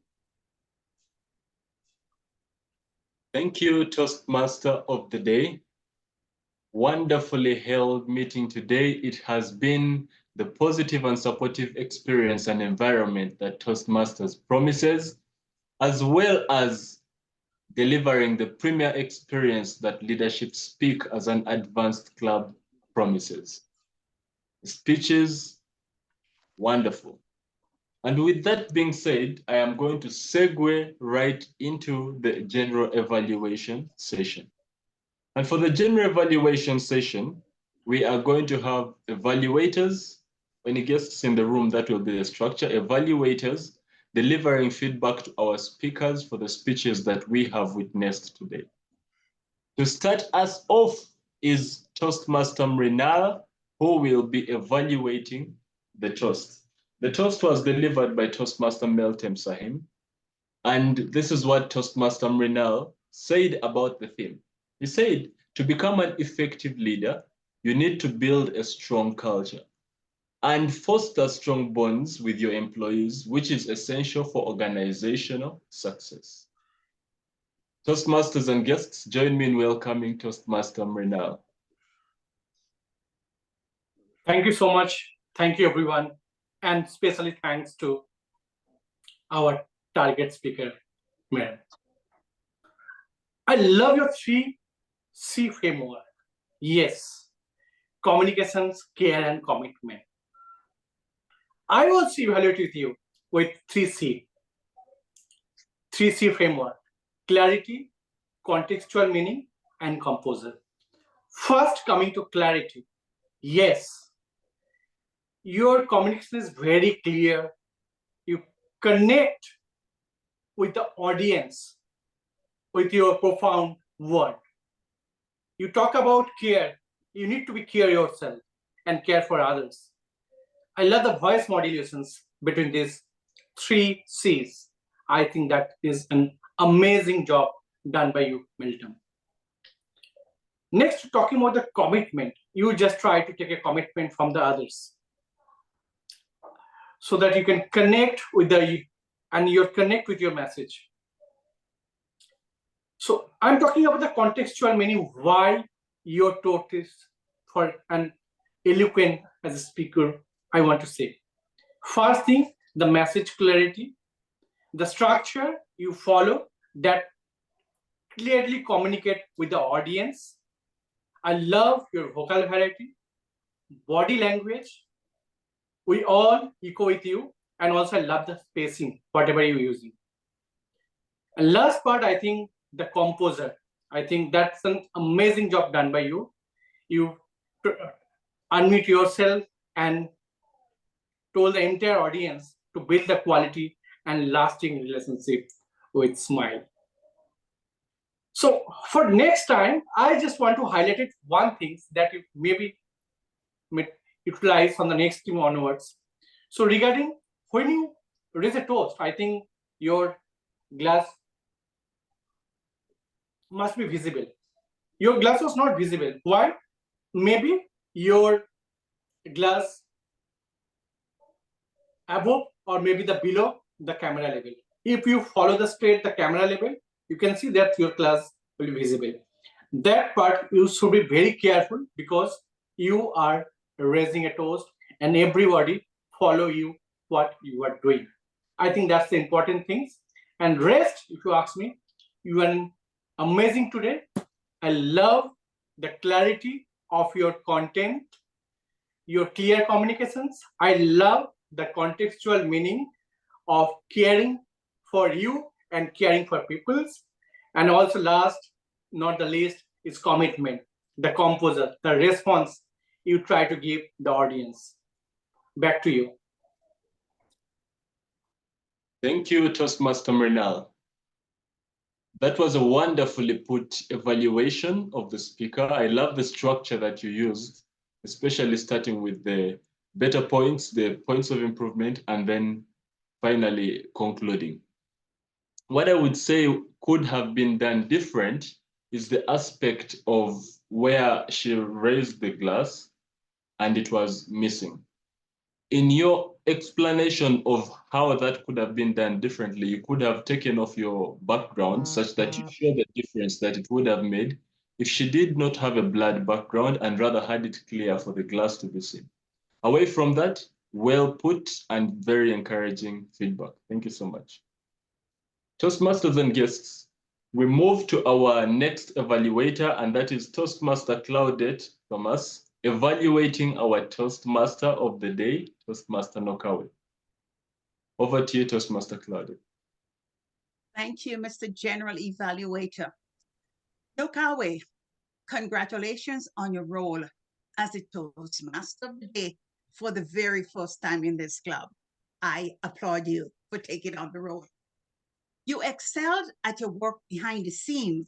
For example, 2 weeks ago, you set up the WhatsApp chat group, welcoming the role players and inviting us to look forward to a good meeting.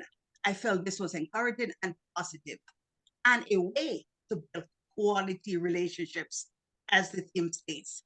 Job well done. The explanation of the team was well done. Your content was well structured and informative, and you had a takeaway message. It was clear that you devoted time to your research and preparation. Thank you for that. I felt this was very effective. Your Zoom presence, you were well centered on the screen and you had good lighting around you. Thank you. The meeting flowed well with relevant transitions. You listened very well and provided excellent summaries and bridges for the speeches. That was very well done, Nocawe. When your network issues occurred, another member stepped in immediately. This speaks to the theme that leaders build quality and lasting relationships, which you highlighted throughout the meeting. That was effective. And you recovered well when you came back.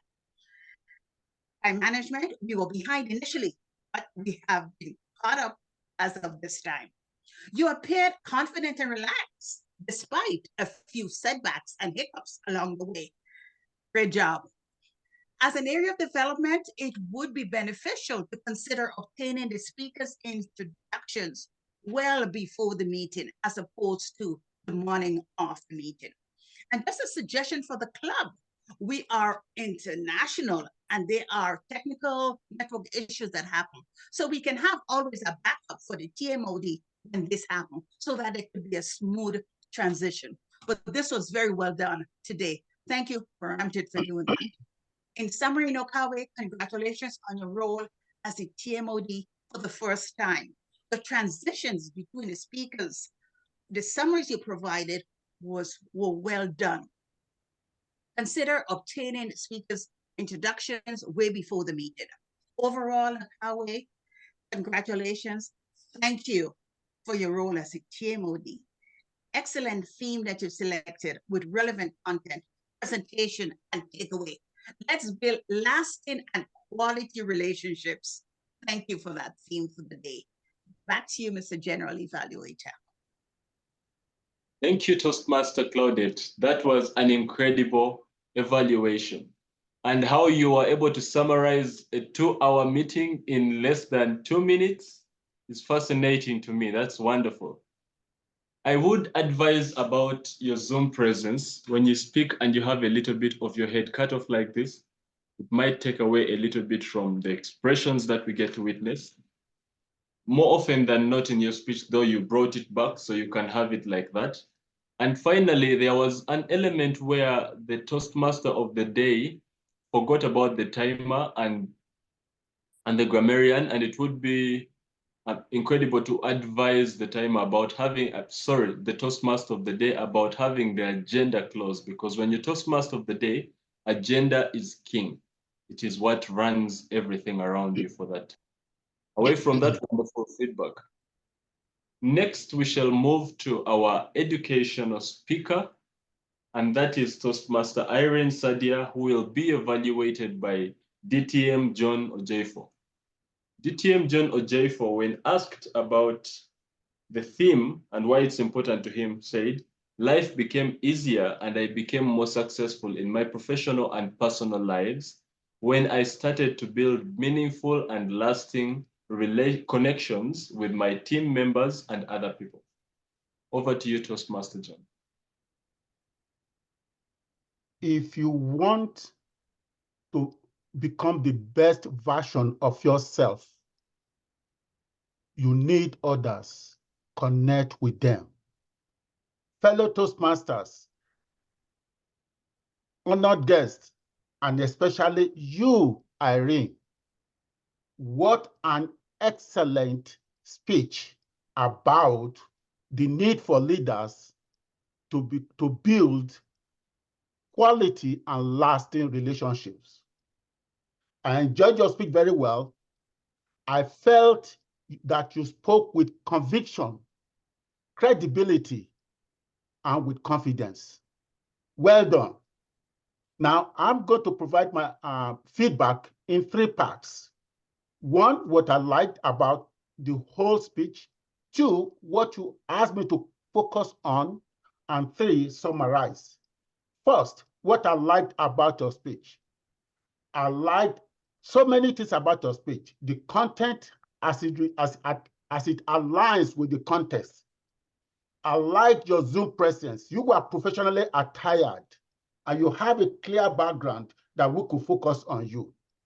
I like the clarity of the message and the rhetorical devices that you used. You use logic, analogies, contrast, in particular where you are comparing Team A and Team B and all that goes along with it. And finally, your way of making sure that we connect with others. We came up very strongly in your call to action.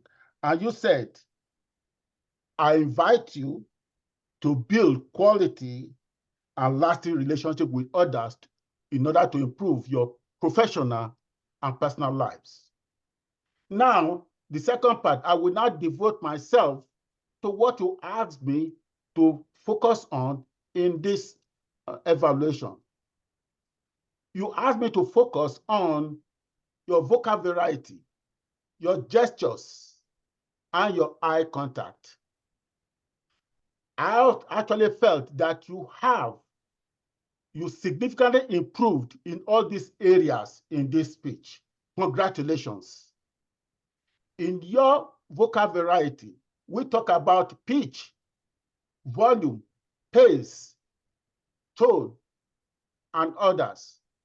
But I want to focus on, you excelled in many of these areas, and I want to focus on the pitch.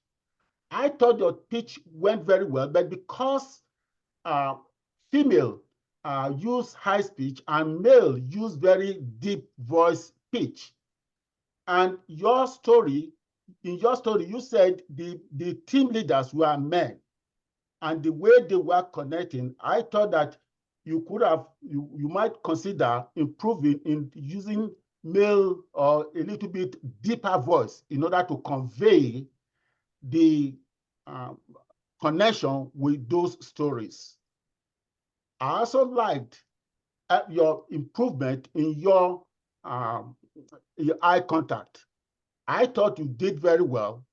And your gestures, particularly when you try to open the curtain, and you also to people to look at the other team leaders.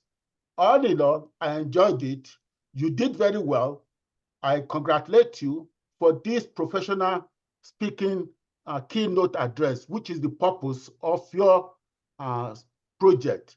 You achieved the goal and the objectives of your project. You might want to, in your future communication, that will involve giving voices to others, particularly when they are male, to deepen your voice a little bit in order to simulate that male voice. Thank you, and I look forward to your next speech. Back to you, Mr. General Evaluator. Thank you, Toastmaster John. I have been on the other side of receiving your feedback, and I will say it is always wonderfully put. I'm not sure what to add to it, but that was incredible. Thank you so much. Toastmasters and guests, next we shall move to our first speaker. And the first speaker was Toastmaster Dinesh Sharma, who held a panel discussion. And he was evaluated by, and will be evaluated by Toastmaster Paramjit Singh. And Toastmaster Paramjit Singh said, I believe strong relationships are vital for your personal and professional lives as far as the theme goes. I believe strong relationships are vital for your personal and professional lives. Over to you, Toastmaster Paramjit. Thank you very much, General Evaluator Baron. Ethical, not ethical, situational ethical, it is something which we all have to face in our professional lives. And most of the time we are at the crossroads to decide where to go with the ethics or go with the pressures we have to undergo by the management or by our personal relationships also sometimes. And it's something which I think we can all relate to and face it on the daily basis. So, Toastmaster Dinesh, first of all, I would like to congratulate you for completing your one more pathway with a very well planned and organized and well conducted panel discussion on ethical leadership, which gave us everyone to opportunity to go inside us and find out what are the different ways to be ethical, how to overcome the challenges when you are in that particular crossroads. And when you are not in a position to say no or yes. And how best can relate to this is myself personally, I have to leave a government job because of being ethical and not succumb to the pressures. Now, the things which stood out for you today, you're opening, defining the topic, and giving an opportunity to the speakers to introduce themselves. We started engaging with everyone, and it started engaging from the beginning of the discussion. And what I gathered from your presentation and your questions was that you have spent a lot of time developing and researching on the ethical leadership. And which was very much evident from the questions you asked, which asked the panelists to go deep into it, delve deep into it and give the answers. And add-on questions to every panelist was really a highlight. You are calm and composed, and actively listening to all the panelists and giving them ample time to discuss about and listening to them and not just speaking yourself. That is something very much required for a moderator. Now, what you could have done better in your discussion? Number one, of course, it was 30 minutes. So you could have given time to the audience. You could have planned the time in such a way that you could have given that time to audience to ask the panelists also a few questions. That could have been, that would have asked, like, okay, there's some question, but they could be different question from other angle, other perspective also. And the second thing was, you're summarizing the whole panel discussion at the end of your panel discussion, because you just finished it off rather than that. This is what are the methods. This is what are the basis of a ethical leadership, and how I think we want to summarize everything into one thing. So summarizing myself for your speech is well-researched topic. You have done very wonderful thing in adding these few things like summarizing as well as asking the question from the audience would have made it more valuable discussion. Overall, thank you very much. And again, congratulations for completing your second pathway. Over to you, Toastmaster, our general evaluator. Thank you, Toastmaster Paramjit. Well put feedback as well as points of improvement for the speaker / panelist panel moderator. I fully agree with the feedback that you put in of having the audience engaged, as we could have had that in the chat as well. Thank you. Next, we shall move to Toastmaster Mohammed Azimuddin, who will be evaluating Toastmaster Sandra Valks. When asked about the theme as well, Toastmaster Mohammed said it is important to him because a leader succeeds when his or her relationships with his or her people grow and sustain. Deeply rooted relationships enlarge the circle of followers of leaders and thus increasing their influence.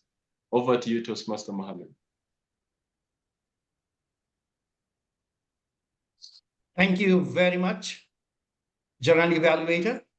This is another great opportunity to evaluate a speech from Sandra Valks. So Sandra Valks spoke from engaging humor, and the title was really very interesting. And I realized that Sandra Valks is really a good and wonderful storyteller. And later on, I discovered that she is also a humorous storyteller.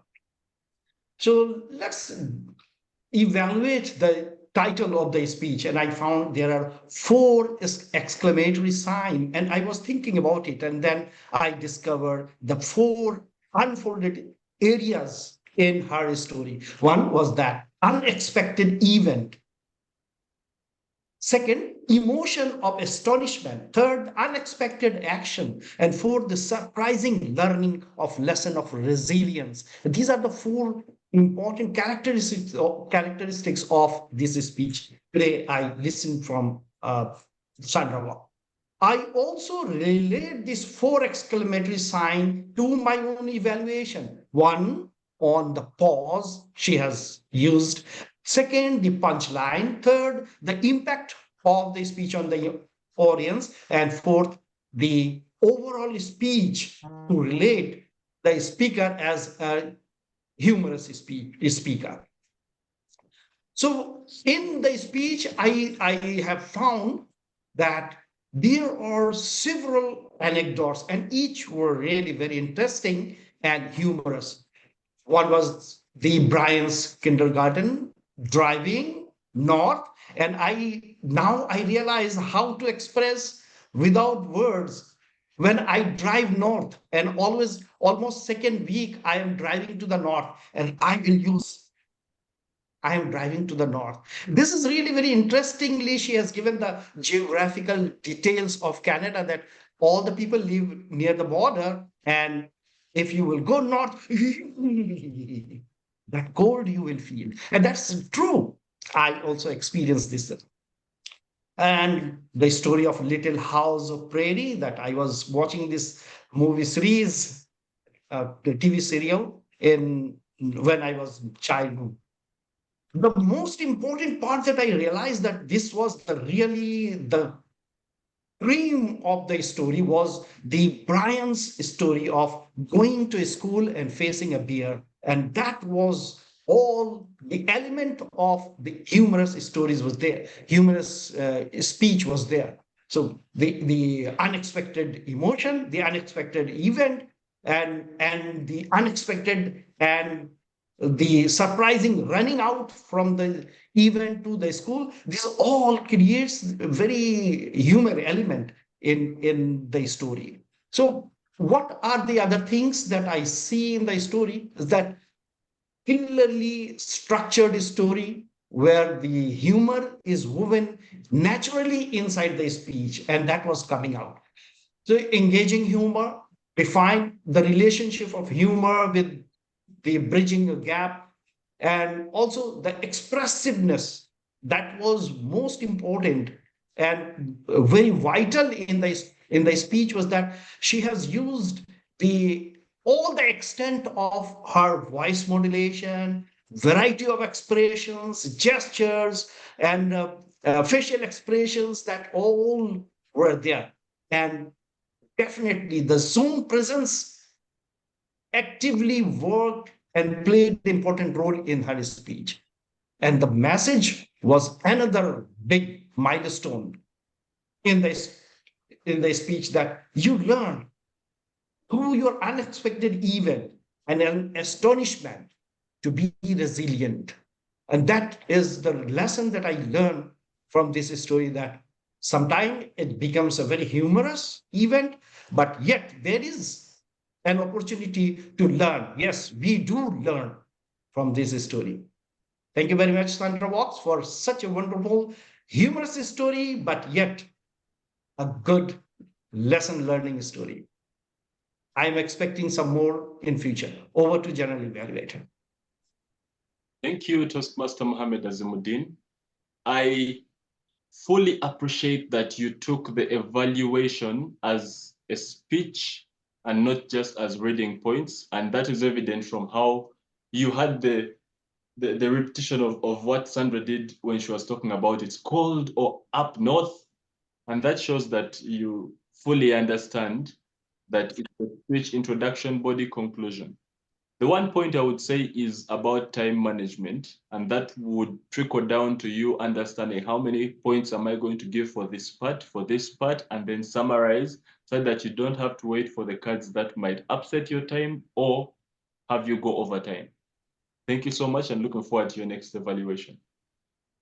And now, Toastmasters, we shall move to our third evaluator, our third speaker's evaluator, and that is Toastmaster Yosley Joseph, evaluating DTM Rozy Rana. Toastmaster Yosley, when asked about the theme and why it's important to her, said, there is no leadership without the ability to build and strengthen great relationships. In essence, leadership is founded on great relationships. Over to you, Toastmaster Yosley. Thank you, Mr. General Evaluator. A special greeting to Toastmaster Rozy Rana. And Toastmaster Rozy Rana, when we spoke about the project, you told me that humor is not your cup of tea. It's instead a cup of coffee. So, and I have a different perspective on that because you work it, Toastmaster Rozy Rana. That was a great, a wonderful presentation. And while I was looking at the audience, everyone was having fun. They were laughing, they were enjoying your presentation. Congratulations for that. And you had a strong and captivated introduction, which set the tone on the topic that you were going to cover, it in welcoming new or different perspective. You were confident and you had a good Zoom presence, including great posture, accurate eye contact, good light, and you also had a clear voice.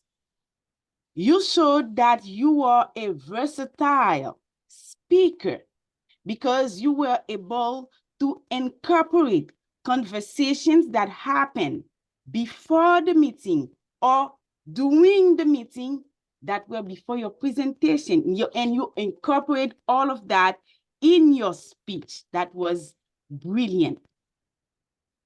And you had clear objective, and the message was clear to all of us.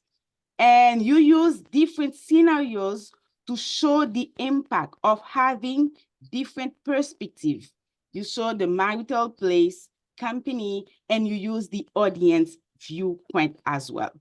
The one that I really connect with is your personal story, because myself as well, I am the third one of my mom who wanted 2 children. So I like that. And I really like the fact that you give opportunity to the audience to express their opinion, to see the perspective of the audience. That was really good. And you conclude by a call to action to encourage the audience to welcome perspective and to have an open mind.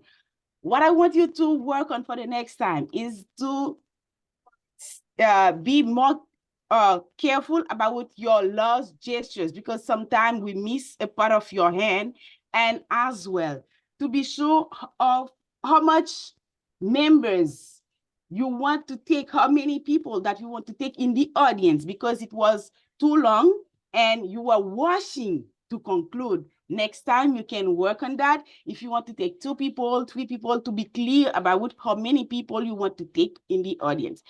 Other than that, congratulations. I really like your presentation. Congratulations to Mr. Rozy, Rana, and thank you for this brilliant message. Back to you, Mr. General Evaluator. Thank you, Toastmaster Usley. The tone with which you deliver evaluations is everything that evaluations should be. It brings out the compassion that you have for the speaker and for the speech that was presented. Thank you. One thing would also be to be mindful about time such that it does not catch you away from that amazing evaluation.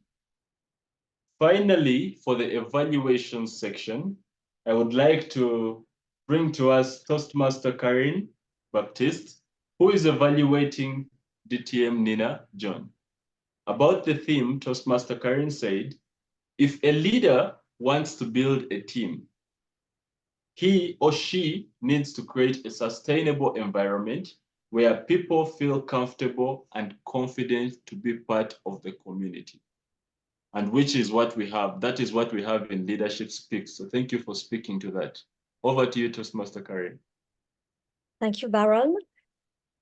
Dear member, fellow Toastmasters, and welcome guests, especially you, Nina John, for your amazing creative story.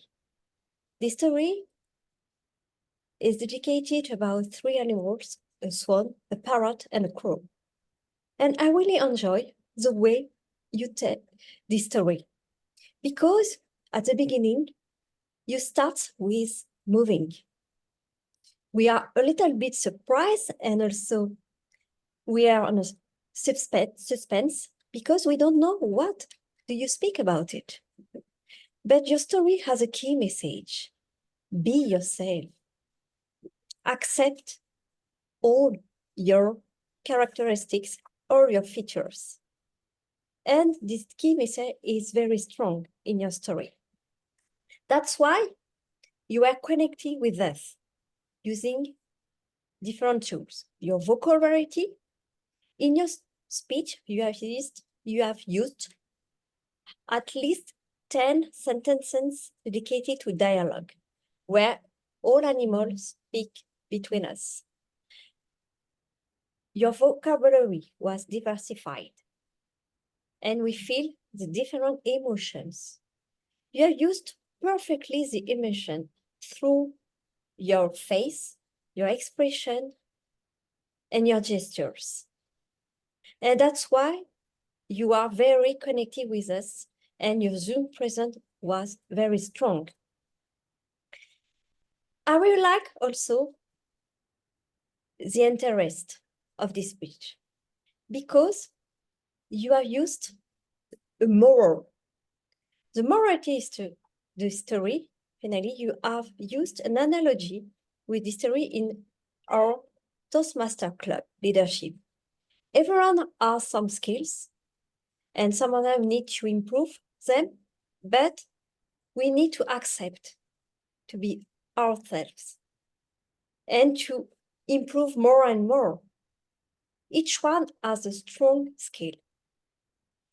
What I would like to share with you in terms of recommendations, the time management, because you are over time, 7 minutes, 33 seconds. So maybe if you will deliver the speech in a contest, you are eliminated.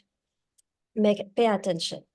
The second point is the clarity in terms of the pronunciation. Sometimes you speak very quickly and have some difficulties to catch up some words. So I need to concentrate, to focus on your voice. Finally, I need to watch your mouth. And a third point, if you can conclude with a call to action. I really like the way you finally use the speech title, but your story is very strong. So you can use it to call to action your others. To sum up, this is a great story, inspiring story that speaks for us. Your voice creative was very perfect. And one recommendation, please, time management and also pronunciation. Back to you, Mr. General Evaluator. Thank you, Toastmaster Karen. Wonderful evaluation. I appreciate how critical you were when you pointed out in your feedback. You pointed out certain points. You had 10 of this and 10 of that, and you were really counting, which is even better to say that because English not being your first language, but you are able to really go into it, in depth of it, listen to the speech and deliver the feedback on it. It's incredible. Wonderful evaluation. Thank you to you. And now we are going to move to the next part where we get the timer and the grammarian. While I request the timer to share the evaluators' timings in the chat, I will first go back to Toastmaster Claudette's message about the theme that I missed earlier on. And that message was building quality and lasting relationships is important for effective leadership in our personal and professional lives, as it cultivates trust, openness, and support. Thank you for that response, Toastmaster Claudette. Once again to the timer. Yes, wonderful. We have the timing shared in the chat. And now I request the grammarian. Thank you, Toastmaster Lydia Wanjiku, for the incredible role with the timing. And now to our grammarian, Toastmaster 30.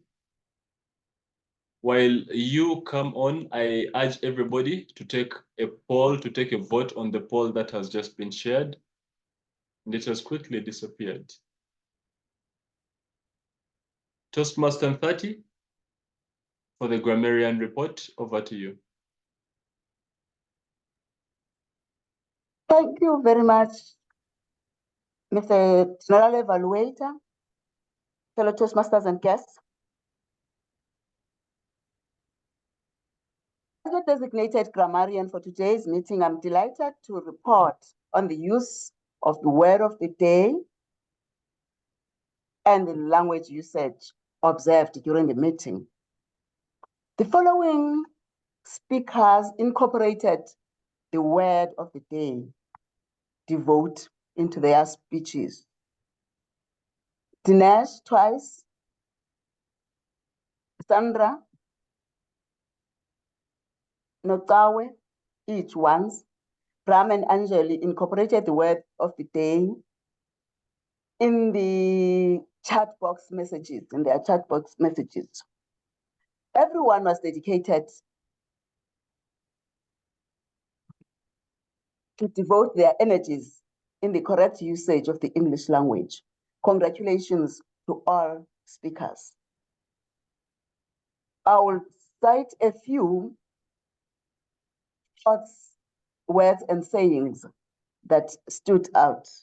Everyone had a phrase and a thought that was interesting. However, I will just name a few in the interest of time.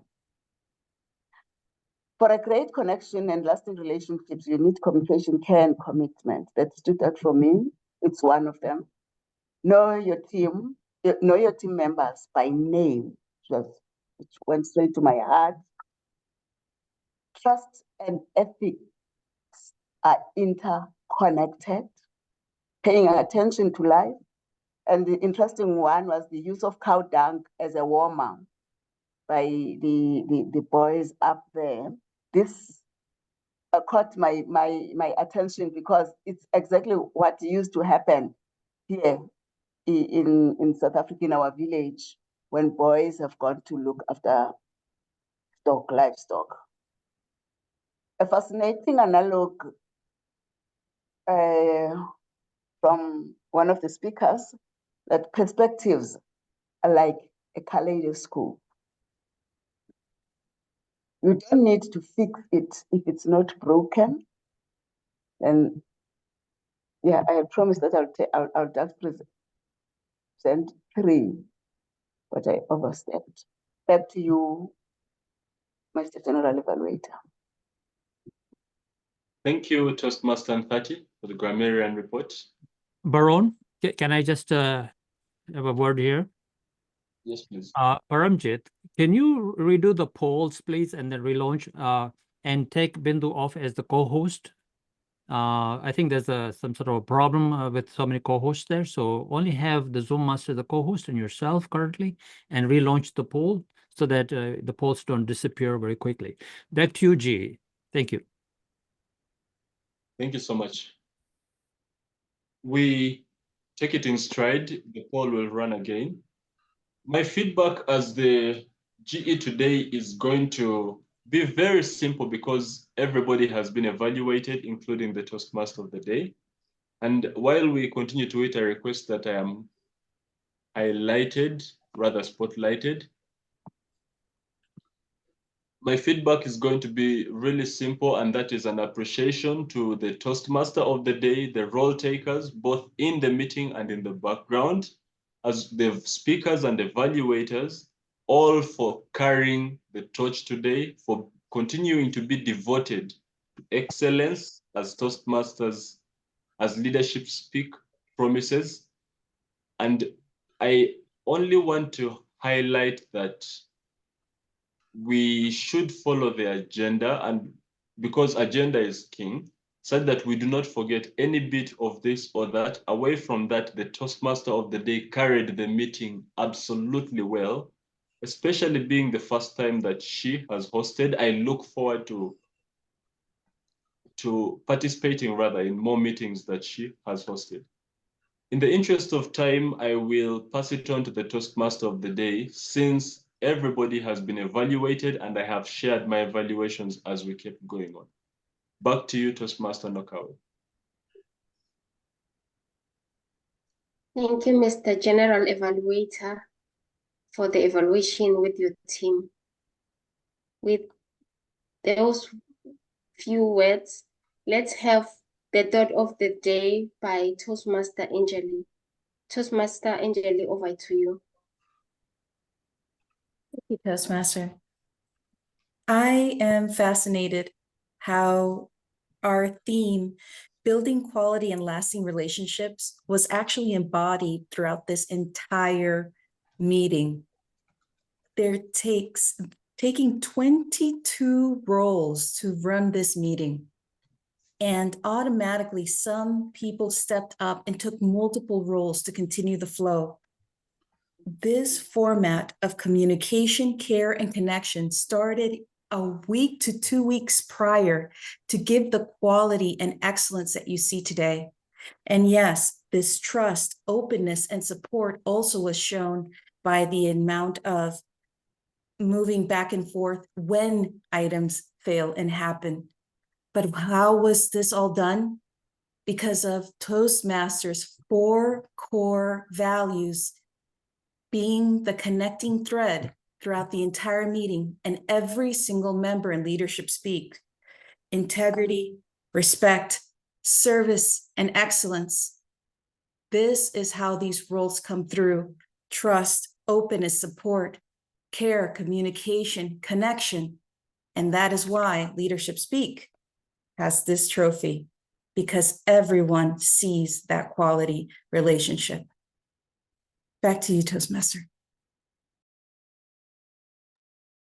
Thank you, Toastmaster Angeli. fellow Toastmasters and guests. Building quality relationships that are lasting, it's very fundamental for us leaders. To achieve that, firstly, we need to have empathy as leaders. We need to connect us.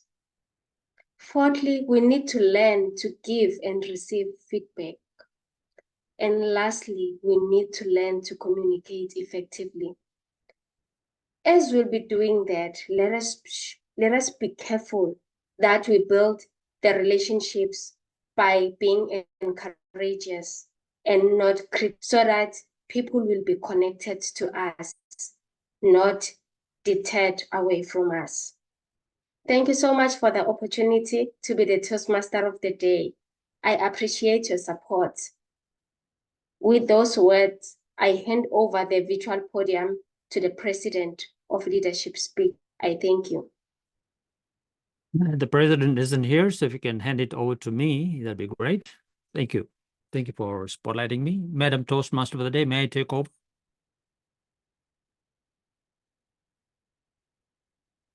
I think her silence means yes, consent. She is the boss of the meeting, so I would ask permission. Thank you very much, ladies and Yes, gentlemen. you may proceed. Thank you. I'm the founder of the club and currently the Vice President of Education for the benefit of the guests. Today's theme was all about relationships, leadership. Leaders actually focus on quality relationships. And that is what we do at Leadership Speak. We are very, very much focused on making sure that we build a very strong community. And you can see that results on the dashboard. And here it is. This is the current dashboard. Number of members is 55. You can add up all those education awards if you would like to add them up. There are a lot of education awards. And there's more on the daily report than what's on the dashboard over there. So it all is because of the strong connection, relationship, and the community that we've built and continually strengthen the community, because you cannot in our community relax and be complacent is what I mean. You have to keep going and making sure that every day we are connecting and every day we are creating a strong foundation for a strong community. And it all begins with what is leadership. And that is what we are learning at Leadership Speak. Thank you all for being here. I will ask the guests here to speak to us if they are still here. Mr. Param, can I relaunch the poll? Can I relaunch the poll for speaker? That is an excellent idea. So for the speaker, we can relaunch the poll. And a technical thing is this, that when the polls are launched, if a co-host closes the poll, they voted and they close the poll, the poll closes for everyone else as well. So the co-hosts should not touch the poll except the Zoom master. They are the only ones that can launch and close the poll. If you're a co-host, don't touch the poll. Okay, except for the voting. And you can't even vote. So as a co-host. So just don't touch the poll as a co-host, except for the Zoom master. So there you go, ladies and gentlemen, please vote for the best speaker over there. And while you're doing that, and Melton will be preparing the certificates for us today, I would like to call on our guests. And I know that one of our guests has filled in, well, some of them have, but they've left now. But one of them is Takalani Nemeran, who is from South Africa, who has completed the guest form and has indicated that he would like to be a member. Takalani, are you there? If you can put on your video, that'll be great. If not, we can move on to the next person. Oh, hello. Oh, there he is. So if you can spotlight Takalani there. Hey, how are you doing, man? Great in yourselves. Can you hear me? Yes, I can definitely hear you. How are you? No, I'm great in yourselves. It's so nice to join this meeting. I just joined by accident. So my team, which is Mutual Light in South Africa, sent a link via WhatsApp. I registered and then I saw it, and it was such an interesting meeting. And I learned a lot from different speakers, which will encourage me to attend further meetings. The lady who when I joined, she was the one who was talking about Canada and the cold and all the hand gestures. It was really interesting. Thank you very much. Well, thank you very much as well, Kalani. And so, you know, since you filled in the guest book and you said you want to be a member, is that what you want to do? Is that what you indicated? Yes, I would like to be a member. Okay, wonderful. I will get in touch with you after the meeting and then we can take it further from there. Thank you so much for attending and one of the top clubs globally. Take Thank care. you very much. Alrighty. We'll talk to you soon. Thank you. The Bye. next guest that I can see on my screen is Ipek Altun. Are you there, Ipek?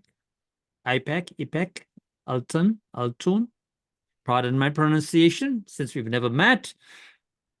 And if he's not around, we'll move on to the next guest, which I don't see here. That's all we have.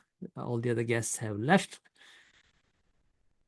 I think. So if the polling is done, if you can close the poll and we can move on with that. And Melton can produce the certificates. Melton, are you there? Are you going to do the certificates? Yes, I'm here. Okay. So when they are ready, And, just let us know, all right? So we can display them. Thank you. Yeah, our best speakers. International. As a guest. Okay, go ahead. I can't do that. And Mr. Zoom Master, if you can mute those people who are not talking currently, because we hear some background noise, that'd be great. Thank you so much. Looks like it's taking time to come on the screen here, Melton. I don't know what's going on. I don't see the certificates. I see it's trying to load. Yes, we'll put in chat as well. I shared on WhatsApp group. Wonderful. If you share on WhatsApp group, that's fine. And if you can load Our upload best in the chat, but speaker is, yeah, yeah. if you can mention that, yeah. Who are the speakers? Best speaker, I mean. Yeah, our best speaker is distinguished Toastmaster Rozy Rana, and our best evaluator is Toastmaster Paramjit Singh. Congratulations to all winners, speakers, and evaluators. Wonderful.